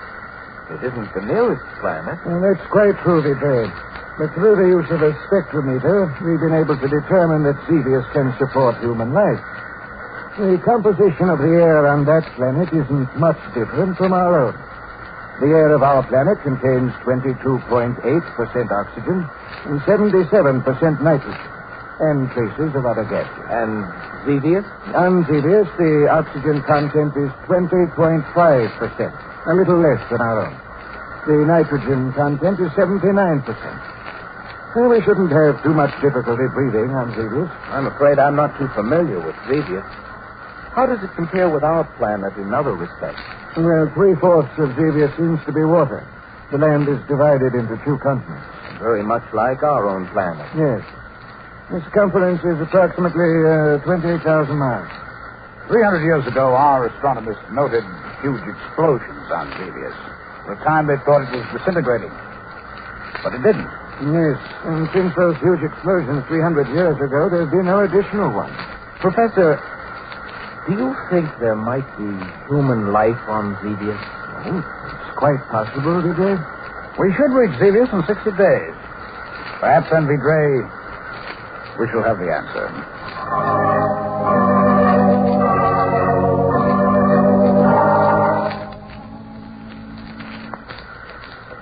Stand by to land on Zevius. Attention, crew members. Stand by to land on Zevius. We're approaching Zevius already. It's exerting a strong pull toward its surface. Yes. Switch on radar sender. Switch on radar sender. Our radar signals are reaching Zevius and being reflected back off its surface. As we get closer, the speed of the signal will accelerate. I see. Cut nuclear jet number 2. Cut nuclear jet number 2. Cut nuclear jet number 1. Cut nuclear jet number 1. How quiet it is. Seems strange not to hear the engines after 61 days. Instrument reading. Rate of descent, 500 miles per hour. Approaching stratosphere. Altitude, 400,000 feet. Rate of descent, 600 miles. Altitude, 300,000 feet. Our speed is increasing. Why? We're in Zevius orbit. Gravity is pulling us down toward it. Switch on retarding jet number 1. Switch on retarding jet number 1. Instrument reading. Rate of descent, 400 miles per hour. Altitude, 200,000 feet. Professor, look. You can clearly make out Zevius' surface now. 300 miles. Yes. Altitude, Yes, we're near the coast of one of the continents. That small silvery thread is a river flowing into the 100 sea. miles How per hour. green it is. Altitude. Zevius has plant life, just like our own planet. Yes, that river's quite a large one. Far larger than any we have. Hovering. Only 50,000 feet. Commander's evidently going to land near that mountain overlooking the river. Rather hilly country. Yes. 800. It's too bad darkness is falling.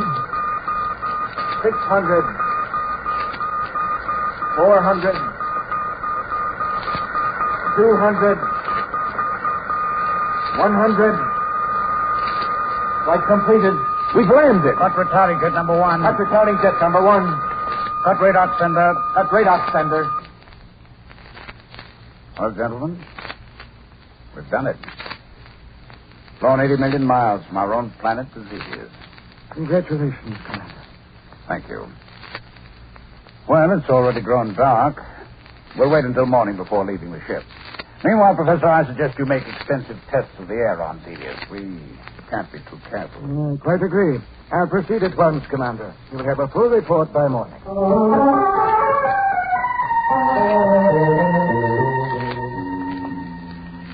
Good morning, Professor. Good morning. Good morning, sir. Well, I've made a thorough analysis of the air, Commander, and it substantiates our earlier findings. In other words, we can live out there. Yes.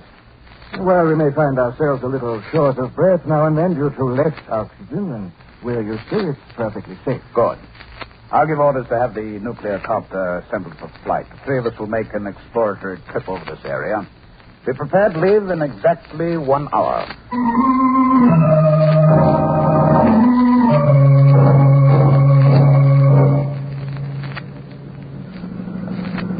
We're ready to take off. I suggest you fasten your safety belts, gentlemen. I'm ready. Stand clear. We'll rise straight up and have a look around. Look. We're high enough now to see the river. It's enormous. Yes. I should estimate it to be at least, a mile in width. Seems to flow into that bay and then out to sea. Professor, look. To your left, across the river. Well, what are you pointing to? All I see are trees and greenery. We'll wait till we rise a little higher. Yes. That greenery is growing on top of immense ruins. You see them, don't you, Commander? Yes, I think you're right, Petray. Apparently it's an island. Yes, it is. Let's fly over and have a look.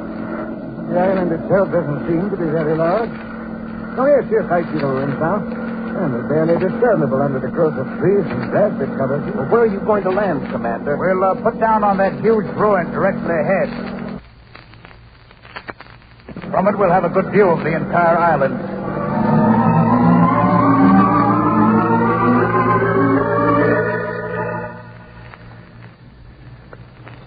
These ruins are truly amazing, Commander. Thousands and thousands of buildings and dwellings covered by trees and grass. These are the ruins of a great civilization. How old would you estimate these ruins to be, Professor? From a rather hasty study of the plant life that's grown over it, I should say approximately, 300 years. 300 years. Do you think those huge explosions our astronomers saw on this planet 300 years ago might have wiped out this civilization? That's quite possible, Commander. Where's Vidray gotten to?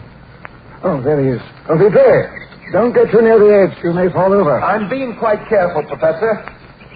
I just wanted to see what was below us.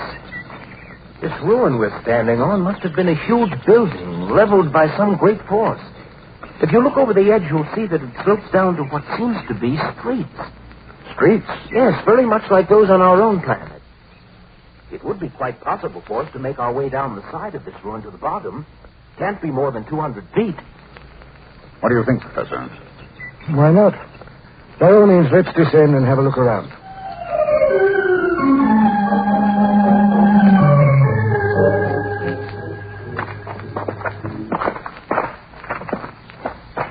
Well, we only have a few more feet. Watch your footing here. These rocks keep giving way beneath me. Yes. It'd be quite easy to break a leg here. You all right, Professor? Yes, Commander. Well, here we are. Oh, it seems as though we've descended 1,000 feet instead of only 200. Yes. It's rather dark down here. Everything's in shadows. Yes, you were quite right, Vidray. Beneath this rubble we're standing on, there seems to be a paved street. Let's have a look around, shall we?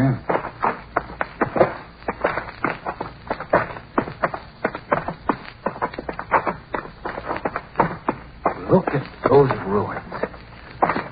They seem to have been huge buildings. Yes. If I'm any judge, they must have been 7, 8, perhaps 1,000 feet high. Apparently, this civilization was almost as highly developed as ours before it was destroyed. Yes. Professor, do you think it's possible that there may be descendants of the people who built this civilization? It's possible, of course, but as yet I've seen no signs of them. Look, there's a building which hasn't been entirely destroyed. Let's have a look inside. Yes, by all means. Perhaps we'll discover objects that will give us more information about the race that once lived here. How huge that entrance is. It looks quite dark in there. Unfortunately, I have a small torch. Come along.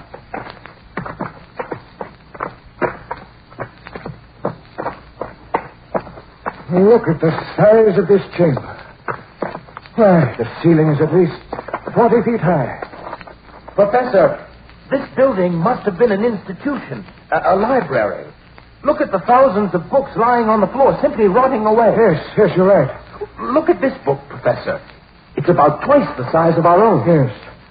It's too bad it's been exposed to the elements. Pages are yellow. The printing is all but faded. Here's another one on the floor. It's a much larger book and bound in some sort of animal skin. Let me see.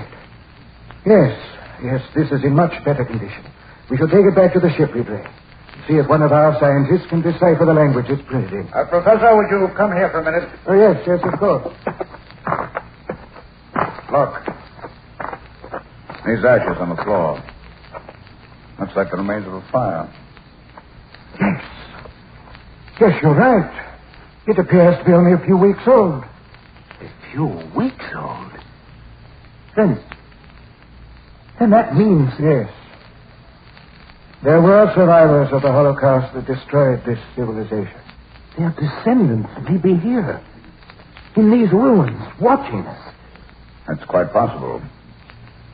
However, we're armed. I wonder what they look like.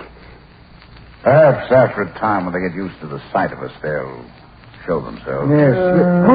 What was that? Sounds like a signal of some sort. Yes, you're right. I suggest we leave, Commander. Yes, come along.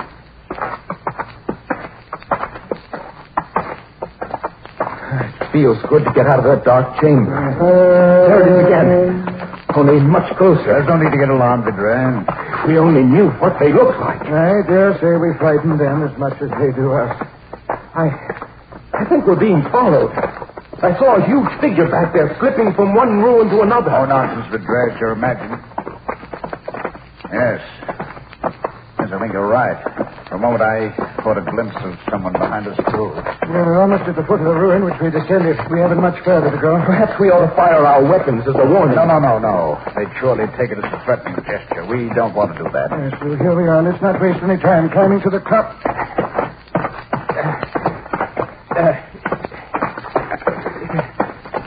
Yes, they still seem to be following.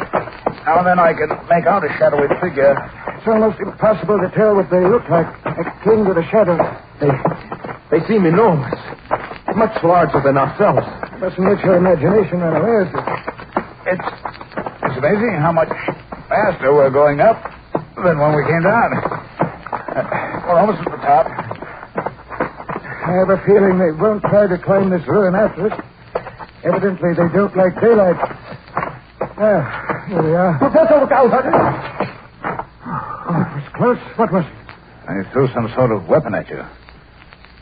It's nothing but a long, round pole with a sharp piece of metal on the end. It's a spear. We have them in our museums. It's the weapon of a primitive tribe. Then they must be little more than savages. Yes. And I don't think they'll come after us, but I suggest we take off and return to the ship.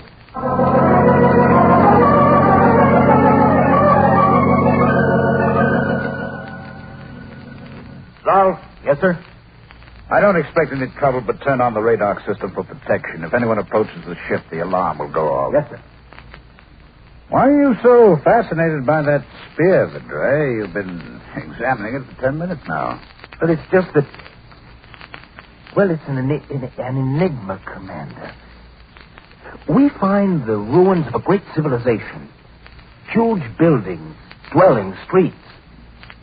A city that must have had 4 or 5 million people. What happened to them? We can only surmise, Vidra. Perhaps it was a violent quake, a gigantic tidal wave, or some other huge force that all but wiped them out. And this spear... Could it have been hurled by a descendant of that great race that built all that? Yes, it's quite likely. But look at this spear. The man who threw it was little more than a savage. Perhaps the wheel of evolution has slowly turned to its starting point. It's difficult to say. The alarm. Someone's broken through the radar system. All crew members, attention. Report to station. Switch on radar screen.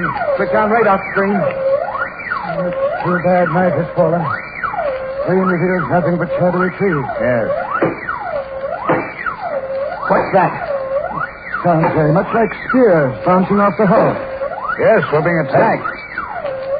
One of those spears can certainly do us no harm. Commander, look at the radar screen. It's a huge figure. It's hard to make out. He's carrying a burning torch. Yes. Zal. Yes, sir? If that figure carrying that torch attempts to approach, fire on him with a ray beam. Yes, sir. Look, he's running towards us. Yes, he's out to set the ship on fire. Look how huge he is. He's simply gigantic. Yes, you're right. Salt, fire. Yes, sir. He's down. Only a few yards from the ship. Yes. He doesn't seem to be dead. I can see him moving. Burst from a ray beam would have killed any of us. It only seems to have wounded him. Salt. Yes, sir. Order a party of 6 men to go out and bring that monster in here. Yes, sir, at once.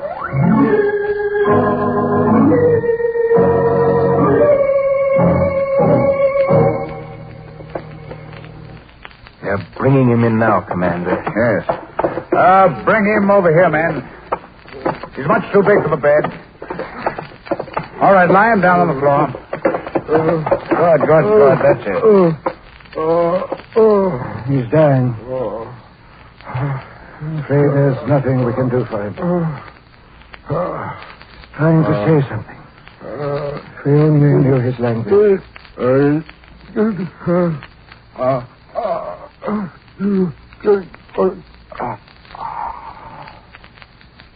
Professor. He's dead. Too bad. Sorry we had to fire on him. I was hoping we could establish friendly relations with the people of Zevius. Look at the size of him. He's gigantic. Even larger than I thought. Yes. You must measure at least. Here, let me see. Professor, the leather-bound book you found in the ruins. I've succeeded in deciphering the language. I've already translated the first 2 pages. Be patient a moment, Ledo. I want to finish my examination of this man of Zevius. It's amazing. Simply amazing. This book you found is apparently the key to their civilization. As soon as I've translated the rest of it, I'm sure we'll have a... This man of Zevius, I should say, he weighs at least 200 pounds. And as for his height, he's at least 6 feet 1. 6 feet 1? Why, that would make him almost twice as tall as we are. Yes. But that isn't all. He only has 5 fingers. 5 fingers? Are you sure? Positive. Please, sir, I wish you'd let me read you the translation of the book you found in the ruins. Oh, yes. Yes, Pedro. By all means. Go ahead. Well, I've translated only the first 2 pages. It begins this way. When God began to create the heavens and the earth was a desolate waste with darkness covering the abyss and a tempestuous wind raging over the surface of the waters. It's evident, sir, that this planet we know as Zevius was called Earth by the race that wrote this book. Earth. I wonder what happened to the people of Earth that brought their civilization to an end.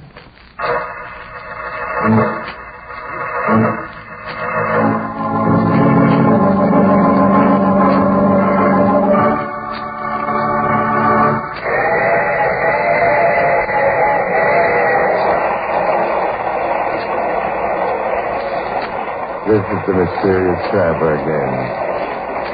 Did you enjoy our little visit to the Planet Zevius, or better known to us as Earth? What's that, madam? You don't like the sort of civilization being destroyed? Well, fortunately, it doesn't have to happen. Not if we don't want it to.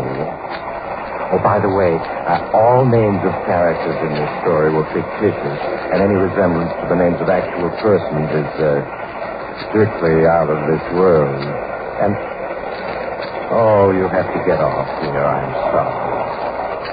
But I'm sure we'll meet again. I take this same train every week at this same time.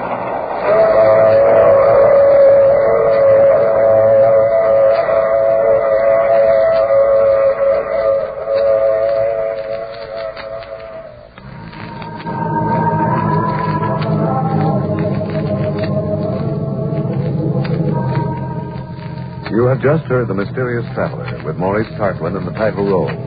Others in our cast were Ralph Bell, Larry Haynes, and Lawson Zerby. All characters in this story were fictitious. Any resemblance to the names of actual persons living or dead was purely coincidental. Original music composed and played by Al Finelli. Bill Tompkins speaking. This is the Mutual Broadcasting System.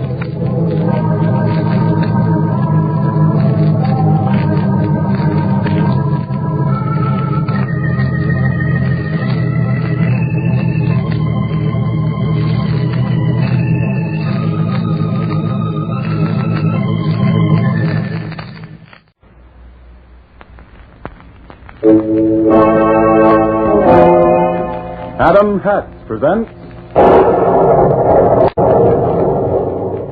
The Strange Dr. Weird.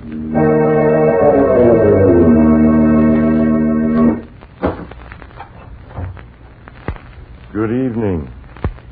Come in, won't you? You seem a bit nervous. Perhaps it would calm you a little if I were to read to you from the secret journal of Professor Drake. It's a fascinating tale. I call it Journey into the Unknown.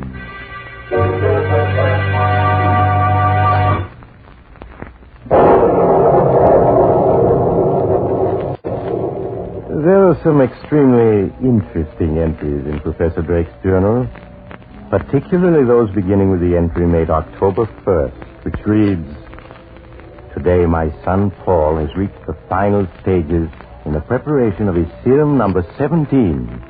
After 2 years of intensive work and 16 failures, he believes that he's at last succeeded." But just think of it, Paul. Before you took the serum, you could only lift 200 pounds. But now you can lift 400. Why, your strength has been doubled. Yes. With the added strength my serum will give him, man will be able to resist diseases that he succumbs to now. His lifespan will be lengthened by 20 or 30 years. Perhaps he... No, I'll answer it, Paul. Oh, it's you, Julia. Yes, I want to see Paul. Oh, you can't, Julia. He's right in the midst of an experiment. But I haven't seen or heard from him in 2 weeks. After all, I am his fiancée. But, Julia, he can't be disturbed. He's in the... Oh, hello, darling. Why, Julia. Oh, Paul, you squeeze me so tightly. I'm sorry, dear.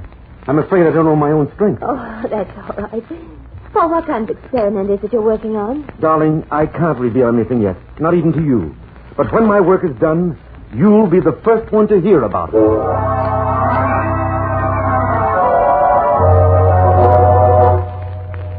Here's the entry for October 7th.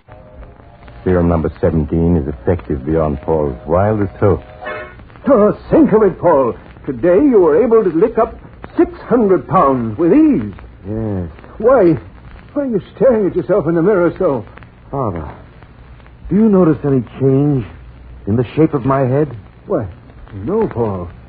And I'd certainly notice a change if there were one. Yes, of course. It must be just my imagination.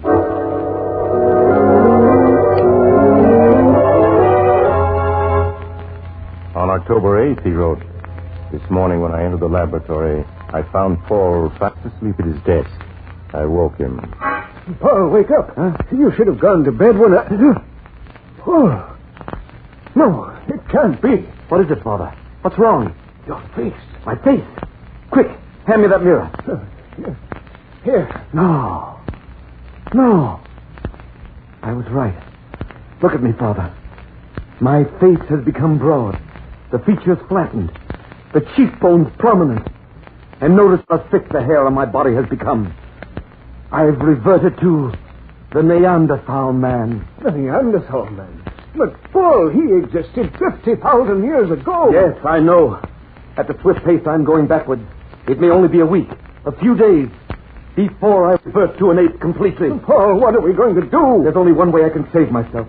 I must find a neutralizer that will stop the serum from changing me into an ape before it's too late.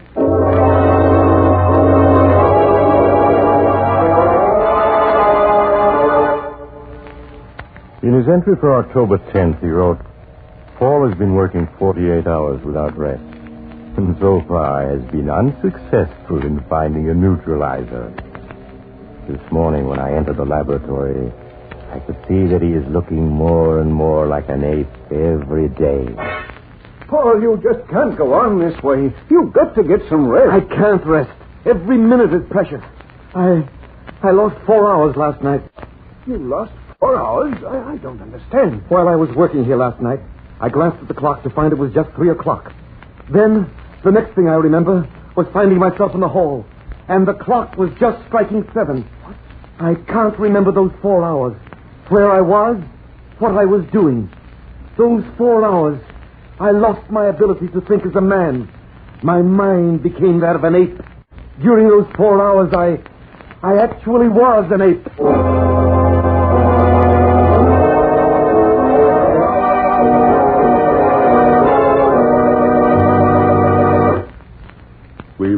the story of the terrible danger threatening this young scientist in just a moment. Meanwhile, for a breathing spell, a word from Dr. Weird. Yes, a breathing spell. Something pleasant to think upon. And what subject would be more appropriate at this fall season than hats? I'm sure my young friend here can tell you something most helpful about Adam hats. Thank you, Doctor. Gentlemen, Adam, hatter to famous Americans for many years, has created a brand new value in fine headgear for men. It's the Adam 5. Nowhere in America can you find a better buy. Try on an Adam 5. See for yourself. Notice the perfect fit, the up-to-the-minute fashion, the quality feel of the lustrous, fine fur felt. Every Adam 5 is fine fur felt, hand-blocked by master craftsmen. And you have a great variety of correct styles from which to choose. Try on an Adam 5 tomorrow. You'll look right and feel right in one. Proud to be seen wearing one anywhere. For other Adam hats, choose from prices ranging from $3.45 to $10. If it bears the Adam crest of quality inside the crown, you can be sure of honest value. Now, let's return to Dr. Weird and his tale, Journey into the Unknown. The entry for October 11th in Professor Drake's journal reads as follows. The changes in Paul's appearance continue. His body is now completely covered with a heavy growth of hair, and his skin is rapidly turning to a deep brown and becoming coarse and callous. His arms have lengthened almost 5 inches, and he walks more and more in a stooped manner, with hands almost touching the floor. As yet, no change in voice has been noted. On October 12th, he wrote, Last night, Paul suddenly dropped a test tube and snarled at me. In that moment, he was completely an ape. The entry for October 13th reads, Last night, when I came into the laboratory, I found a window open and Paul gone. I immediately rushed out into the night to find him. A few blocks away on the university campus, I saw police gathered around the body of a girl who had just been murdered. Every bone in her body had been crushed. A few hours later, Paul returned to this house. He could recall nothing of what had happened, or where he'd been. To prevent another accident from occurring, today I had steel bars placed over Paul's bedroom window.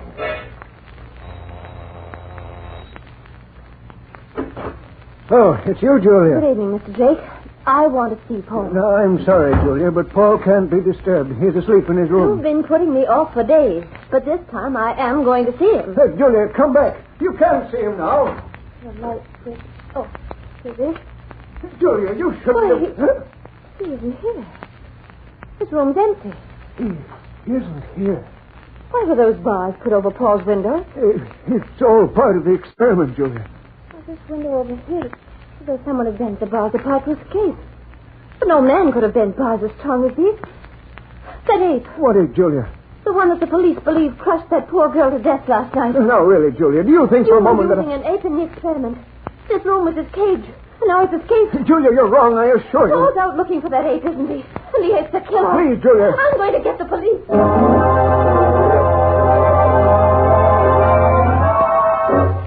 At the latest by day after tomorrow. And now, a special message from police headquarters. 20 minutes ago, an unidentified girl was found crushed to death. It is believed she was killed by the ape that murdered Betty Ryan late last night. All residents are warned to get off the street, Jack. Father, I heard what that announcer said. I killed that girl tonight, didn't I? And the one last night, too. I'm a murderer. Paul, listen to me. The police are looking everywhere for you. We haven't a moment to lose. The neutralizer we were working on last night. It should be ready by now, shouldn't it? Yes. And this time I'm certain it will work. You must take an injection before it's too late and you revert forever, Johnny. Open up in there. The police. Quick, Father. The neutralizer before it's too late. I have to fill this hypodermic, Paul, before I can give you the injection. All right, you men. Break the door down. Hurry, Father, hurry. I am. It's too late. The ape, there he goes, man, out the window. Paul, come back. Flash a warning to every patrol car. Issue Tommy guns to all the men. The orders are, shoot to kill.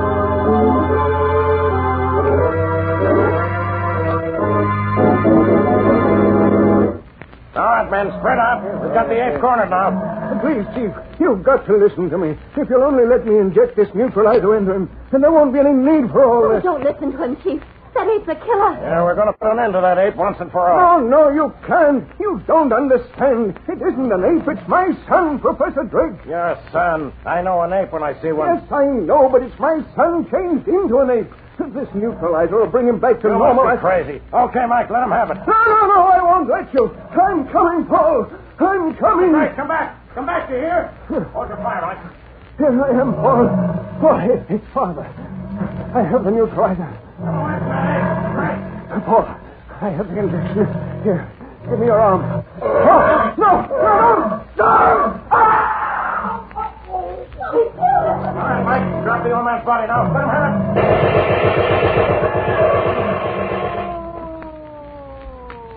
Oh, my chest. Father, where am I? What's happened? Oh.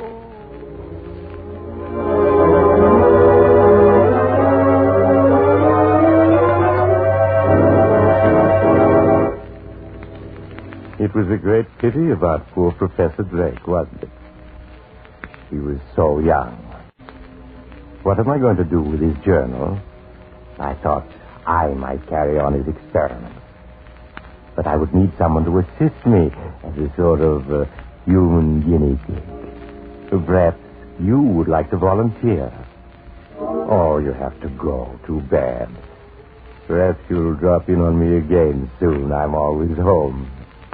Just look for the house on the other side of the cemetery. The house of Dr. Weird.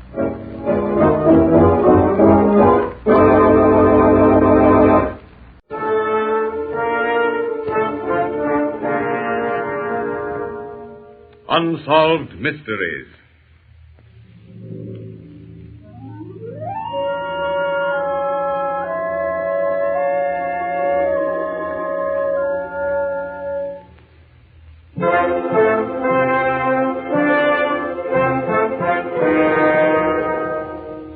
Out of deference to persons who may still be living, character names in some of these true unsolved mysteries have been changed. The solution of the St. George Club murder is known to possibly not more than 3 men. 1, the chief at New Scotland Yard at the time of the crime. 2, the murderer. 3, the detective inspector who investigated the murder.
Down Pall Mall, festooned in evergreen, the snow-covered canopy of the St. George Club gleams in the crisp night air.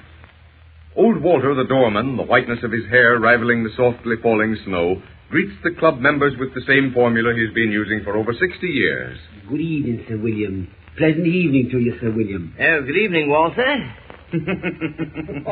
Cheerio there, Tubby. How are you? I'm splendid, Fatty, splendid. Haven't felt better in years. I say, tell me, Sir William, have you any idea how many times you and the Earl of Burke have greeted one another in the same manner? You counted up every day in the year since the end of the Boer War. Almost 28 years, by Jove. quite a tradition. Talking about tradition, I have something serious to lay before the members, the older members. Oh, now, really, nothing serious? Oh, certainly, yes. Come into the committee room. I wish to talk to all. Well, if you insist, yes. Yes, of course, but don't take too long, old chap. I have to be over the shop, you know. And now then, Burke, what's in the wind? I want to discuss this affair between Baxter and Hardcastle. Oh, frightfully embarrassing, what? Deuced bad taste, the way they are behaving, all right. Not only bad taste, but bad blood. Quarreling the way they do. I tell you, I don't like it. And if I have to, much as I hate to do it, I shall exercise club authority over them. I feel, of course, that it's none of my business. But I do think that Baxter showed frightfully bad taste, cutting in on Hardcastle when he's been going with the lady in question for over a year. I noticed as we came through just now that they were playing cards again. And for high stakes, too. 100 guineas a game. Hardcastle can't afford to lose, and he always does. Yes, but we can hardly take disciplinary measures against them on that score. But we can call Baxter in on the carpet and tell him what we think. And I can tell you word for word what he'll say, and it isn't polite. I know. I had that young squirt as second lieutenant in my mob. I know. Well, I think I can solve it for tonight anyway.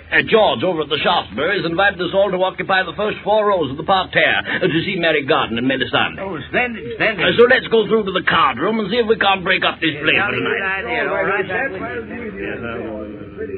I bid 2 hearts. 3 clubs. 3 hearts. 4 clubs. 4 hearts. 5 clubs. I'll take you out on that. Clubs are trump, and there's the ace. My deuce. The king. My 4. The queen. The 6. The jack. The 5. Now the ace of spades. Which is mine with the 3 of trump. With the what? The 3 of trump. Then there are 2 3s of clubs, you rotten cheat. Gentlemen! You keep out of this, you old fool. Mr. Baxter, restrain yourself, or I shall be compelled to call upon the house manager and his assistants to restrain you. No man can call me a cheat and get away with it. I still say that you cheated. And I say so also. I saw you pawn that extra trump, Baxter. What is this, a plan to frame up? How dare you, sir? Mr. Hevington, will you see that Baxter gets his hat and coat? I shall expect your resignation in the morning, Baxter. You go to... Don't you say it, Baxter. Don't say it. I may be an old fool, but I can still thrash a cheat. Now get out. Baxter walks through the club lobby, gets his hat, stick, and coat from the check room, and stalks out into the street. Without glancing behind him, he turns down St. Martin's and stops to unlock the private iron gate into St. George's Park. A vicious twist of the key, and he locks the iron gate behind him. His footsteps ring out on the crisp gravel as he turns toward his apartment on the far side of the park. He stops. What was that? Footsteps behind him? Some club member coming to call him back? Stick up your hands. Up. That's it. Now turn around when I go through your pockets. Listen here, what's Not this? a word or I'll plug you. Oh, so you carry a gun, do you? And here it is. The money you won by cheating. Listen, you fool, I know who you are. I recognize you. We'll be back with more of the St. George Club Mystery right after this.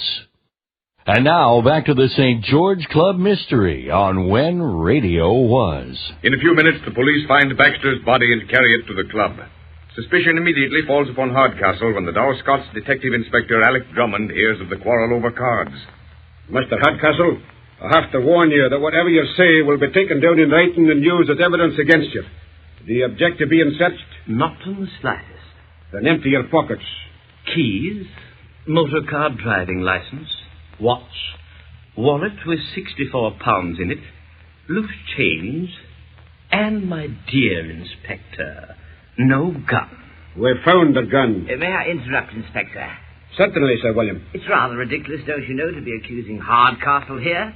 He hasn't been out of the club all evening. Hardcastle was standing there in front of the gentleman's restroom. There are only 2 entrances to the club, one in front and the other behind through the kitchen. Call Walter, the doorman, and Andre, the chef.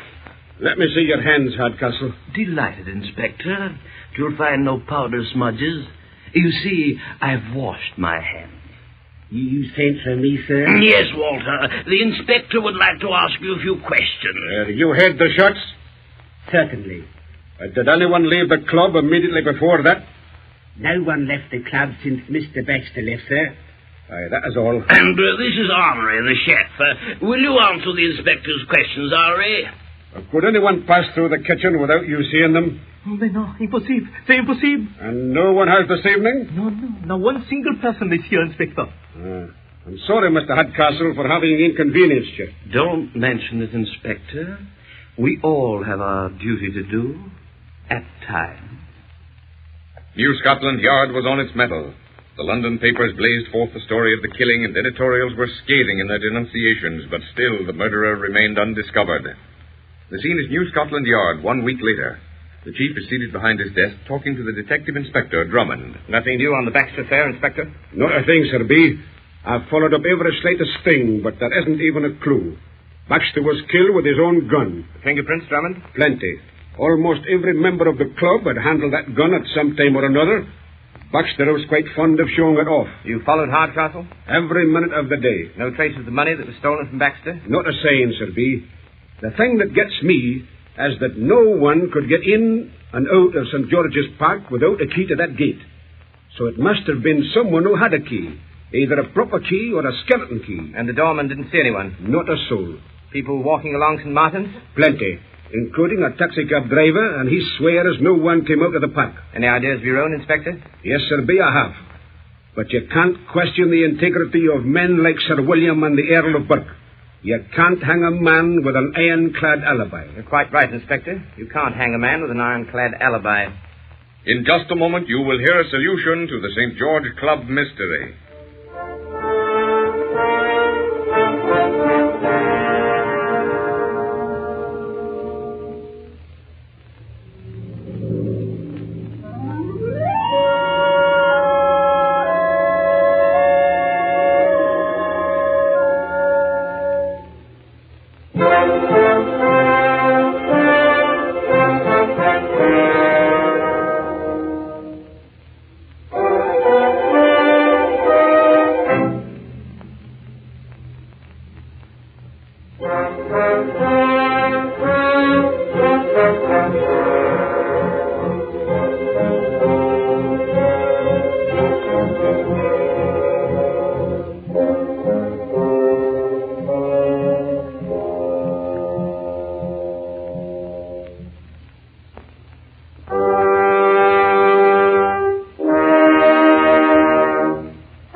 Inasmuch as any solution must of necessity be supposition, liberties of time, place, and character have been taken in the solution for which you have been waiting. The scene is New Scotland Yard, and the chief, sitting behind his desk, looks in amazement at the inspector who has just laid a report before him. You're absolutely certain about this, Inspector? Yes, sir. No, sir. We know that no one left the park, not by the gate, because the taxi driver was there all the time. Yes, we went into that rather thoroughly. In fact, we're pretty well satisfied that we know who committed the murder. But how and what happened to the money? The answers are in that report there, Chief. I've had men watching that park every day since the murder. And today he saw Hardcastle walk down the path. Yes. Hardcastle stopped by one of the iron benches, put his foot on the bench to tie his shoelace. The bench rocked.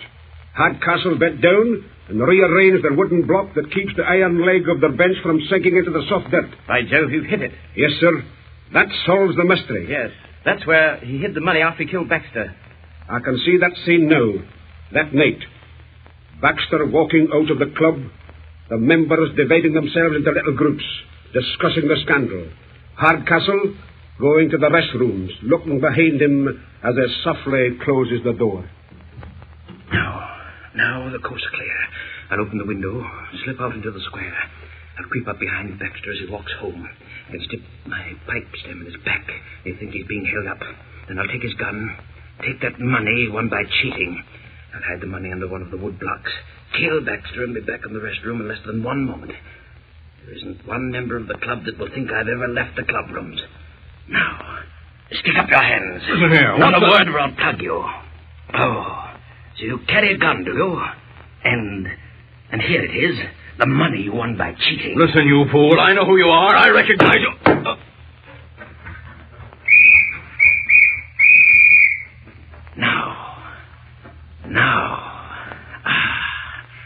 That being successful, now I must hide the money. Then, after I hide the money, back into the club rooms through the bathroom window. And as the inspector said, you can't hang a man with an ironclad alibi. And so to the rest of the world, Scotland Yard has an unsolved mystery in the St. George Club murder. That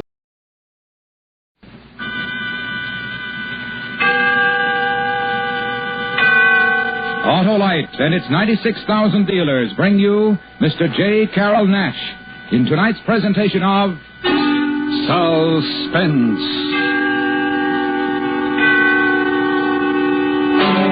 Tonight, Autolite presents a story about buried treasure, a real buried treasure, and a curse, a tale we call The Treasure Chest of Don Jose, starring Mr. J. Carroll Nash.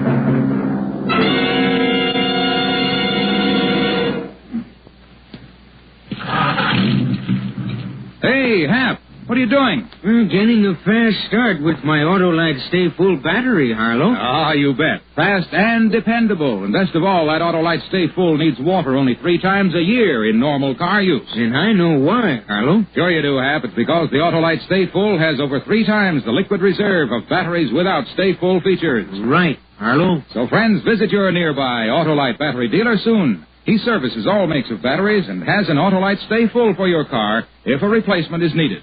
To quickly learn his location, just phone Western Union by number. And ask me, Operator 25, and I'll gladly tell you the location of your nearest Autolite battery dealer. And remember, from bumper to tail light, you're always right with Autolite. And now, with The Treasure Chest of Don Jose and the performance of Mr. J. Carroll Nash, Autolite hopes once again to keep you in suspense. This is not a pretty story. There is blood in it, the blood of men and women. There is a curse in it, and gold. But it is a funny story. It is a joke. A great joke I cannot laugh at. It is a joke on me.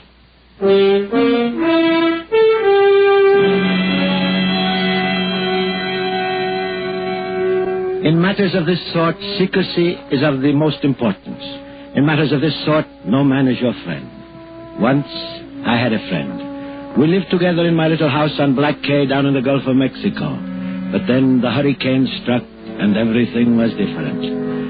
The wind blew for 2 nights and a day, and when the waves piled up on the quay and swept away the house, it was my friend Pedro who dragged me away unconscious and lashed me to a ring bolt on our little dock and saved my life.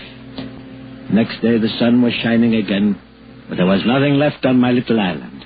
The splintered planks that once had been the house of my father were scattered among the stripped palm trees, and even the big chimney that was built by my great-grandfather was a pile of broken bricks. There was nothing but blue sea and a bright sun and heaviness in my heart.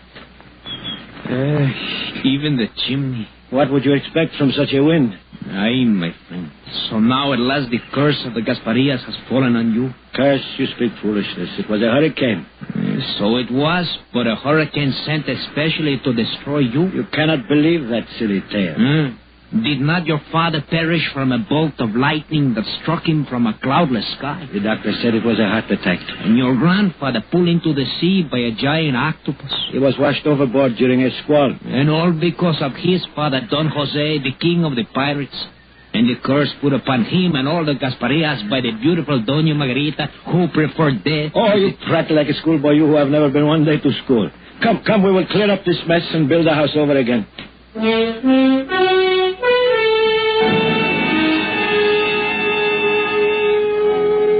You should know that I endured a certain local notoriety since I bore the same name and was the great-great-grandson of Don Jose Gasparia, one of the last and one of the fiercest of the pirates of the Spanish Main. This was much less interest and concern to me than it was to my friends and acquaintances among the Florida Keys. Neither my father nor his father before him had ever profited by a single doubloon from the legendary treasure of our pirate forebear.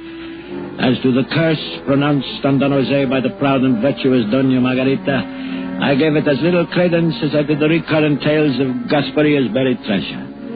But that was before Pedro and I set about clearing up the hurricane's mess. We were stacking brick from the demolished chimney when Pedro made a discovery.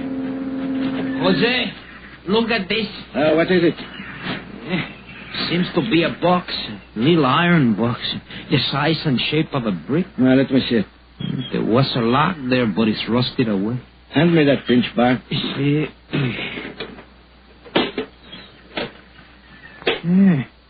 There's a paper inside there. Yes, it's very old. Oh, What does it say, Jose? Oh, nothing. It's just an old paper. Looks like... Looks like a poem. Yes. Oh, I remember now. It is a nursery rhyme from my father. And then he copied it for me when I was a little boy. But what's it doing in this old iron box? Oh, I must have hidden it away once when I was playing. Well, amigo, come. We shall get back to work, huh?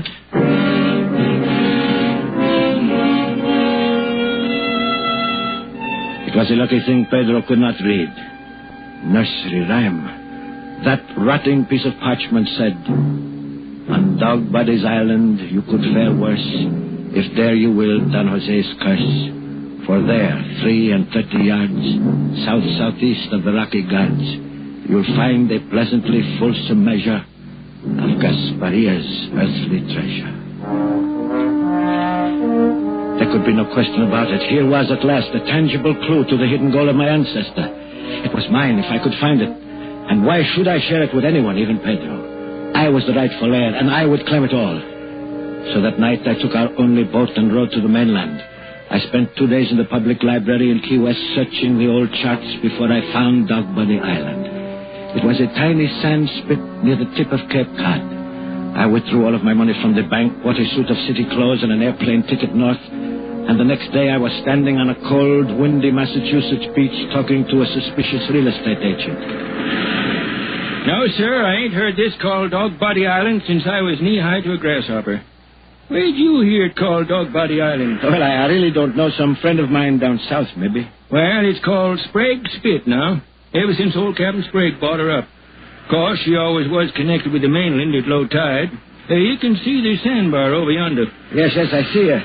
Now, about the house. Well, there she is, just above that point of rocks. Just a summer cottage.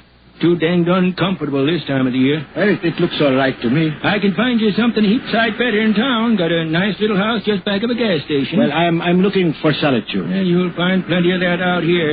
Ain't a neighbor more than a mile and a half. That point of rocks, is that the only one on the island? Yeah. Pirates Point, folks call it hereabouts. Fella says the buccaneers used to put in here for water in the old days. Me, I don't put much stock in them stories myself. You sure you want to rent this place? It is just what I'm looking for. I wish you wouldn't. It said there's a curse on it. I wish you wouldn't.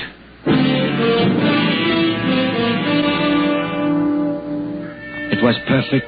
My little rented cottage on the beach. Quiet, secluded, and yet within view of that rocky point, which must be the same one Don Jose called the Rocky Gods. There was a stack of firewood beside the kitchen door, and in a shed back of the house there was even a long-handled shovel. A most fortunate circumstance, since I did not want to create any suspicion in town by purchasing one. I can tell you I scarcely slept that first night. So great was my eagerness to be up in the morning, pace the 33 yards south-southeast of the Rocky Gods, and begin digging for my treasure. 29, 30, 31, 32. Morning. Oh, good morning. Looks like it's going to be a nice day. Yes, it does. Gonna do some digging? I beg your pardon? I see you got a shovel. Looks like you're going to do some digging. Oh, yes, clams. I'm going to dig for clams. No clams in the surf. Oh, there aren't? No. Find them on the bay side. Oh, then I'll look over there. Don't dig them with a shovel. Got to use a rake. Oh, is that so? Yeah. It's too late now anyway. Tide's coming in. Another low tide at 5 this afternoon. Oh, I didn't know. I'm a stranger here. Yeah, I know. Heard you'd rented the Davis place. I'm chief of police of Queecasset. Oh? Anything wrong? No. Town limits come all the way out here, though. Gonna stay here long? I don't know. A few weeks. Maybe all winter. You a writing fella? No. Painting fella? No. Just taking a vacation? Yes, you might call it that. Beats me. Well, nice to have this talk with you. Anything you need in the way of police protection, just let me know.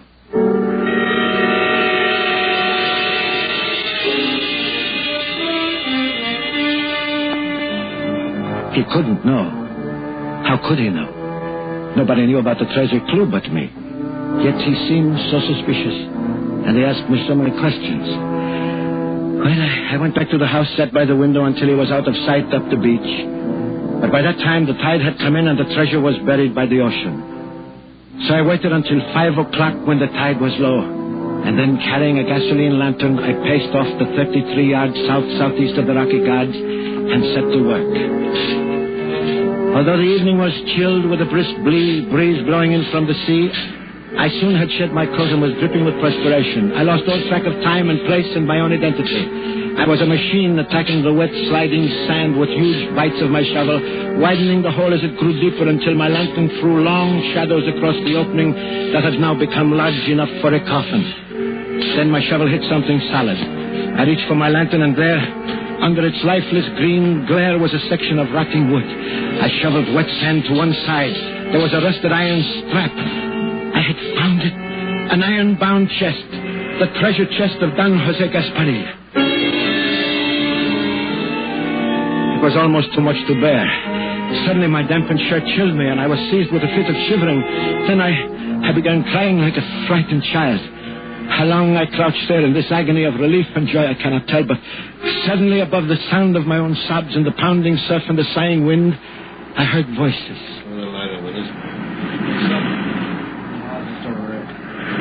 Terror seized me. Who came now to violate my supreme moment? Who now threatened to deprive me of what was rightfully mine? I turned the lantern out, scrambled from the hole.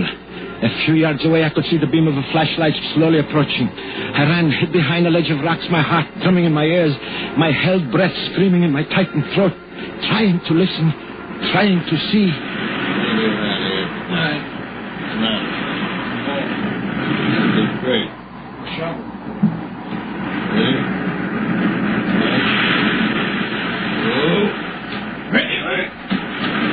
What were they doing? Did they know? At last it was quiet. I watched their light as they made their way across the island toward the bay. And then after a long time, I heard the cough of a motorboat. Still I waited until the sound of the receding motor was lost in the sighing wind and the hiss of the nearby surf. Then I lit my lantern and went back to my diggings.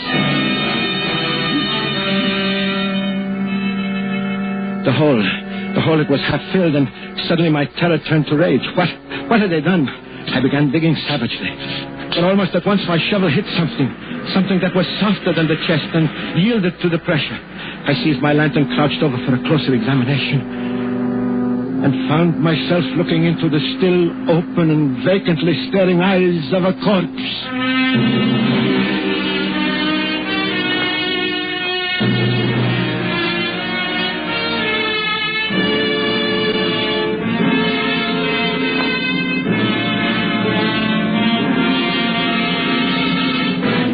Autolite is bringing you Mr. J. Carroll Nash in The Treasure Chest of Don Jose. Tonight's production in radio's outstanding theater of thrills, Suspense.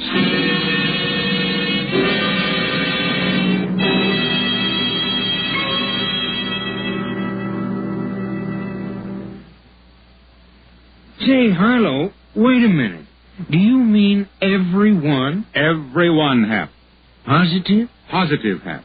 Every positive plate in the Autolite Stay Full battery is protected by fiberglass retaining mats to reduce shedding and flaking and give longer life as proved by tests conducted according to accepted life cycle standards. All that plus, Harlow? Plus the fact that the famous Autolite Stay Full needs water only 3 times a year in normal car use. Yes, the Autolite Stay Full needs water only 3 times a year in normal car use. So, friends, visit your nearest Autolite battery dealer and ask him about an Autolite Stay Full battery for your car if a replacement is needed. He services all makes of batteries, and he's conveniently located. To quickly learn his address, just call Western Union by number. And ask for me, Operator 25. I'll gladly tell you the name and location of your nearest Autolite battery dealer. Where you can get your Autolite Stay Full battery, the battery that needs water only 3 times a year in normal car use. And remember, from bumper to tail light, you're always right with Autolite. And now, Autolite brings back to our Hollywood soundstage Mr. J. Carroll Nash in Elliot Lewis's production of The Treasure Chest of Don Jose. A tale well calculated to keep you in suspense.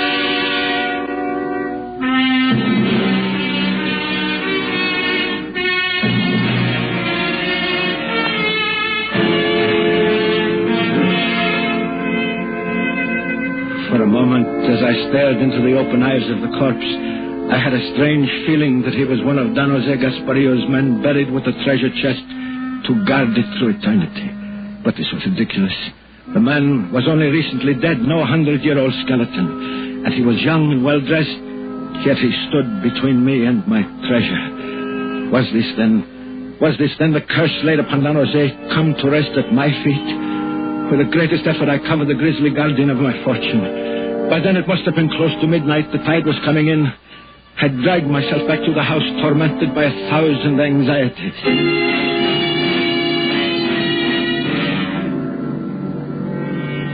Sometime toward dawn, I must have fallen asleep, for the next thing I knew, it was past noon and someone was pounding on my door. Hey! Anybody home? Just a minute. I'm coming. Oh, it's you, Chief. Good morning. Afternoon now. What? Well, I'm sorry. I was sleeping. Thought you was dead. Dead? Yeah. Took long enough to waken you. Excuse me. I had insomnia most of the night. Insomnia, huh? Mean you was awake? Yes. Most of the night, you say? Why, yes. Hear anything peculiar out here? No. What do you mean? Prowlers or such? Why should anyone be prowling out here? Didn't say there was. Asked if you heard anyone. No, I didn't. Gotta check. This being in the town limit. Why? Is anything the matter? Yeah. Kidnapping. Murder, maybe. Murder? Yeah. Ain't you heard it on the radio? I haven't got a radio. Sure. Great consolation for a man living alone. What happened? Tell me. Young Harvard fella, sinful rich. His father paid the ransom, $20,000. The kidnappers didn't deliver the boy. Got a 3-state alarm out for him. Think they're on the Cape somewheres. We're just checking. What makes you think they'd come out here? Oh, don't know. Hunch partly because somebody borrowed one of Jen Chantry's boats last night. Found a blood stain in the cockpit this morning. Didn't see him. No, I told you I didn't. Yeah, so you did. Well, we'll catch them, of course, if they're on the Cape. Sooner or later, we'll catch them. Ransom money's in small bills, all marked. They'll get hungry sooner or later and spend some. Besides, we've got a pretty good description of them. Let me know if you see or hear anything. Yes, of course. I'd be glad to. Yeah, just checking.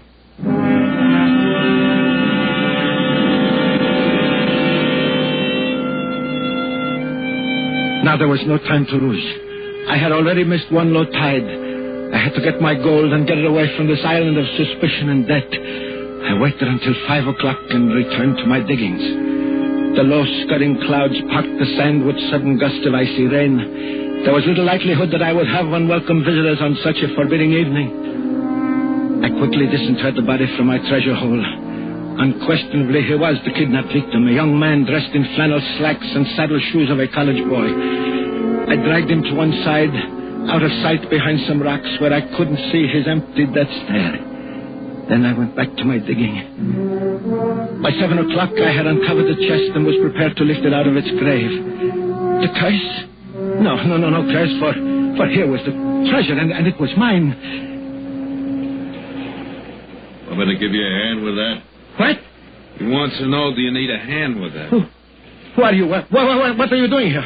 How did you get here? So tired. Walk. Get out of the hole, Pop. Answer me. Help Pop out of the hole. Yeah. Come on, Pop. All right, where is it? What? It's gone. He got rid of it. Get him out of there. Okay, Pop, come on. No, let me go. Please, let me go. Where is it, Pop? What'd you do with him? Do? Where's the kid? There. I put him there. Steve? Yeah. He's here. What are you trying to do, Pop? Why'd you move him? What's he trying to do? He was... Was what? Look in the hole. Yeah. No, don't. There's a box in here. That's why you moved him, Pop? Get to the box. Give me a hand with this. Leave it alone. It's mine. Don't touch it. Shut up. Yeah. That's it. What do you got, Pop? Treasure? Buried treasure? Don't laugh. Maybe that's what it is. Let's get it out of there. Leave it alone. Leave it alone. I told you to shut up. All right, Steve, let's get it out of there.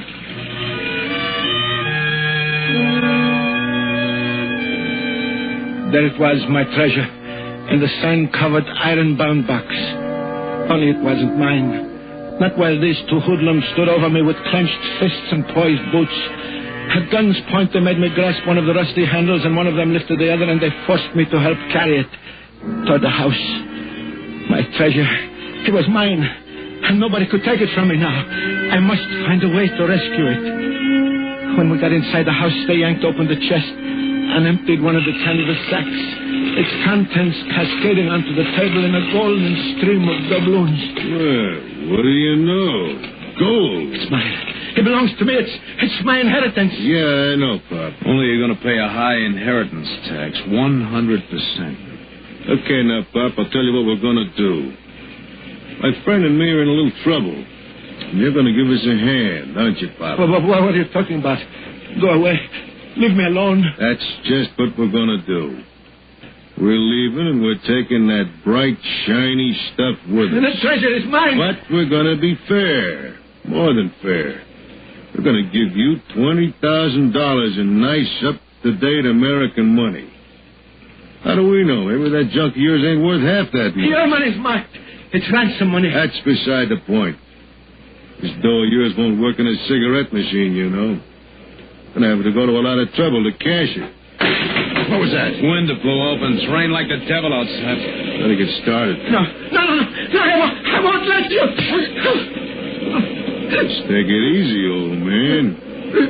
You got no complaints. You're 20 grand ahead of the game. Look at this, Jeff. Wind blew a piece of driftwood through the window. Come on, we got to get out of here. All right, let's go. Grab one under that chest. Wait a minute, you forgetting something? What? A sack full on the table. Oh, yeah.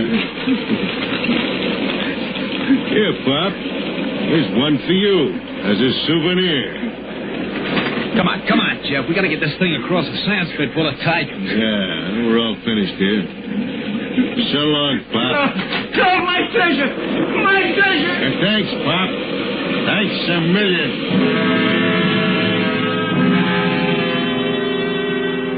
And they were gone, walking slowly across the dunes with a heavy burden.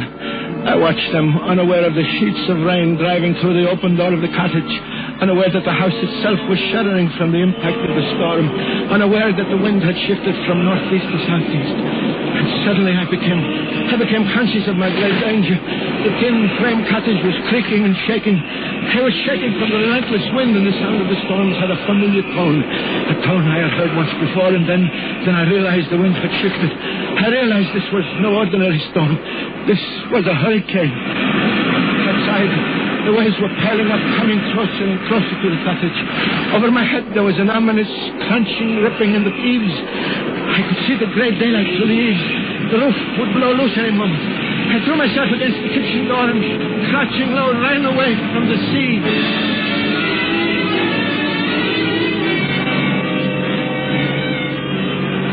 Down behind the shelter of a high dune, I stumbled against the cranberry bush and fell flat, spread-eagled on the sand.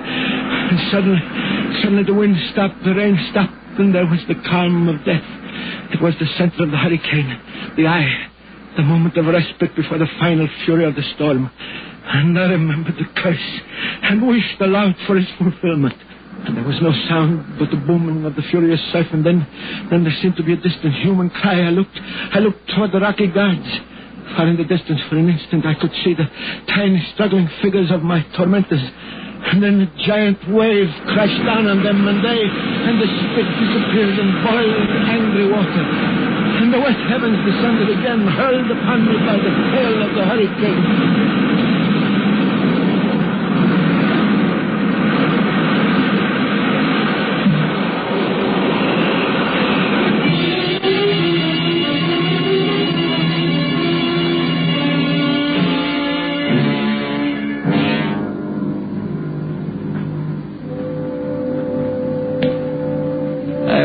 With a light in my eyes, a light brighter and bigger and closer than the sun.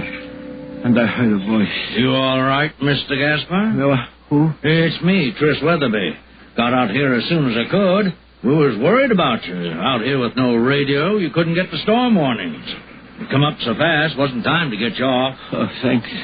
That's very kind of you. Lucky you got out of the house. Why? Ain't there no more. Ocean came plumb through, carried the house right out into the bay. Made 2 islands out of Sprague's Spit. The house is gone? Not a stick of it left. 10-foot channel where it stood. Storms play funny tricks. That kidnapping I told you about. Yes. What about it? Found 3 bodies out near those rocks. The kidnappers and their victim. What do you know about that? Nothing. Nothing at all.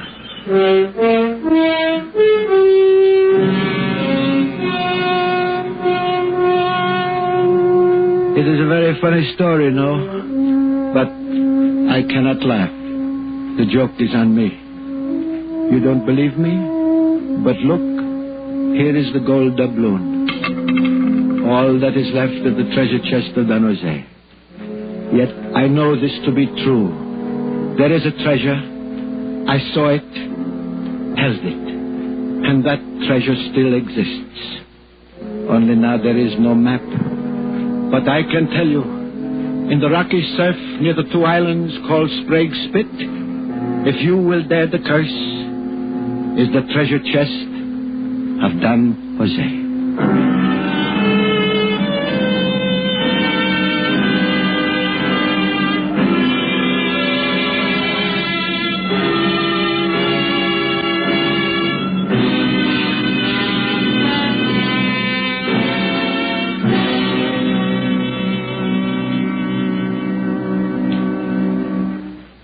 Suspense. The story of a true buried treasure, presented by Autolite. Tonight's star, Mr. J. Carroll Nash. This is Harlow Wilcox speaking for Autolite, world's largest independent manufacturer of automotive electrical equipment. Autolite is proud to serve the greatest names in the industry. That's why, during the early months of 1952, the Autolite family is saluting the leading car manufacturers who use Autolite products as original equipment. Our Autolite family is a big family, and it's made up of nearly 30,000 men and women in Autolite plants from coast to coast and in many foreign countries. Our family is also made up of more than 18,000 people who have invested a portion of their savings in Autolite, as well as 96,000 Autolite distributors and dealers in the United States and thousands more in Canada and throughout the world. Our Autolite family will salute the Chrysler division of Chrysler Corporation on the next Autolite Suspense television program. If you live in a television area, check the day and time of Suspense on television so that you will be sure to see this show. And remember, be with us next week for another thrilling Autolite Suspense program on radio.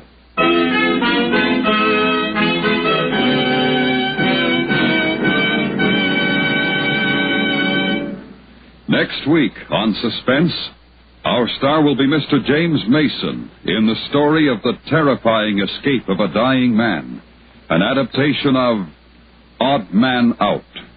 In weeks to come, we shall also present Miss Barbara Stanwyck, Mr. Richard Whitmark, and Mr. Herbert Marshall, all on Suspense. Suspense is produced and directed by Elliott Lewis, with music composed by Lucien Morawick and conducted by Lud Gluskin. The Treasure Chest of Don Jose was written for Suspense by Christopher Anthony. Featured in the cast were Anthony Barrett, Charles Seal, Joseph Kearns, and Clayton Post. J. Carroll Nash has just completed Clash by Night, a Jerry Wald, Norman Krasner for RKO. And remember, next week on Suspense, Mr. James Mason in an adaptation of Odd Man Out.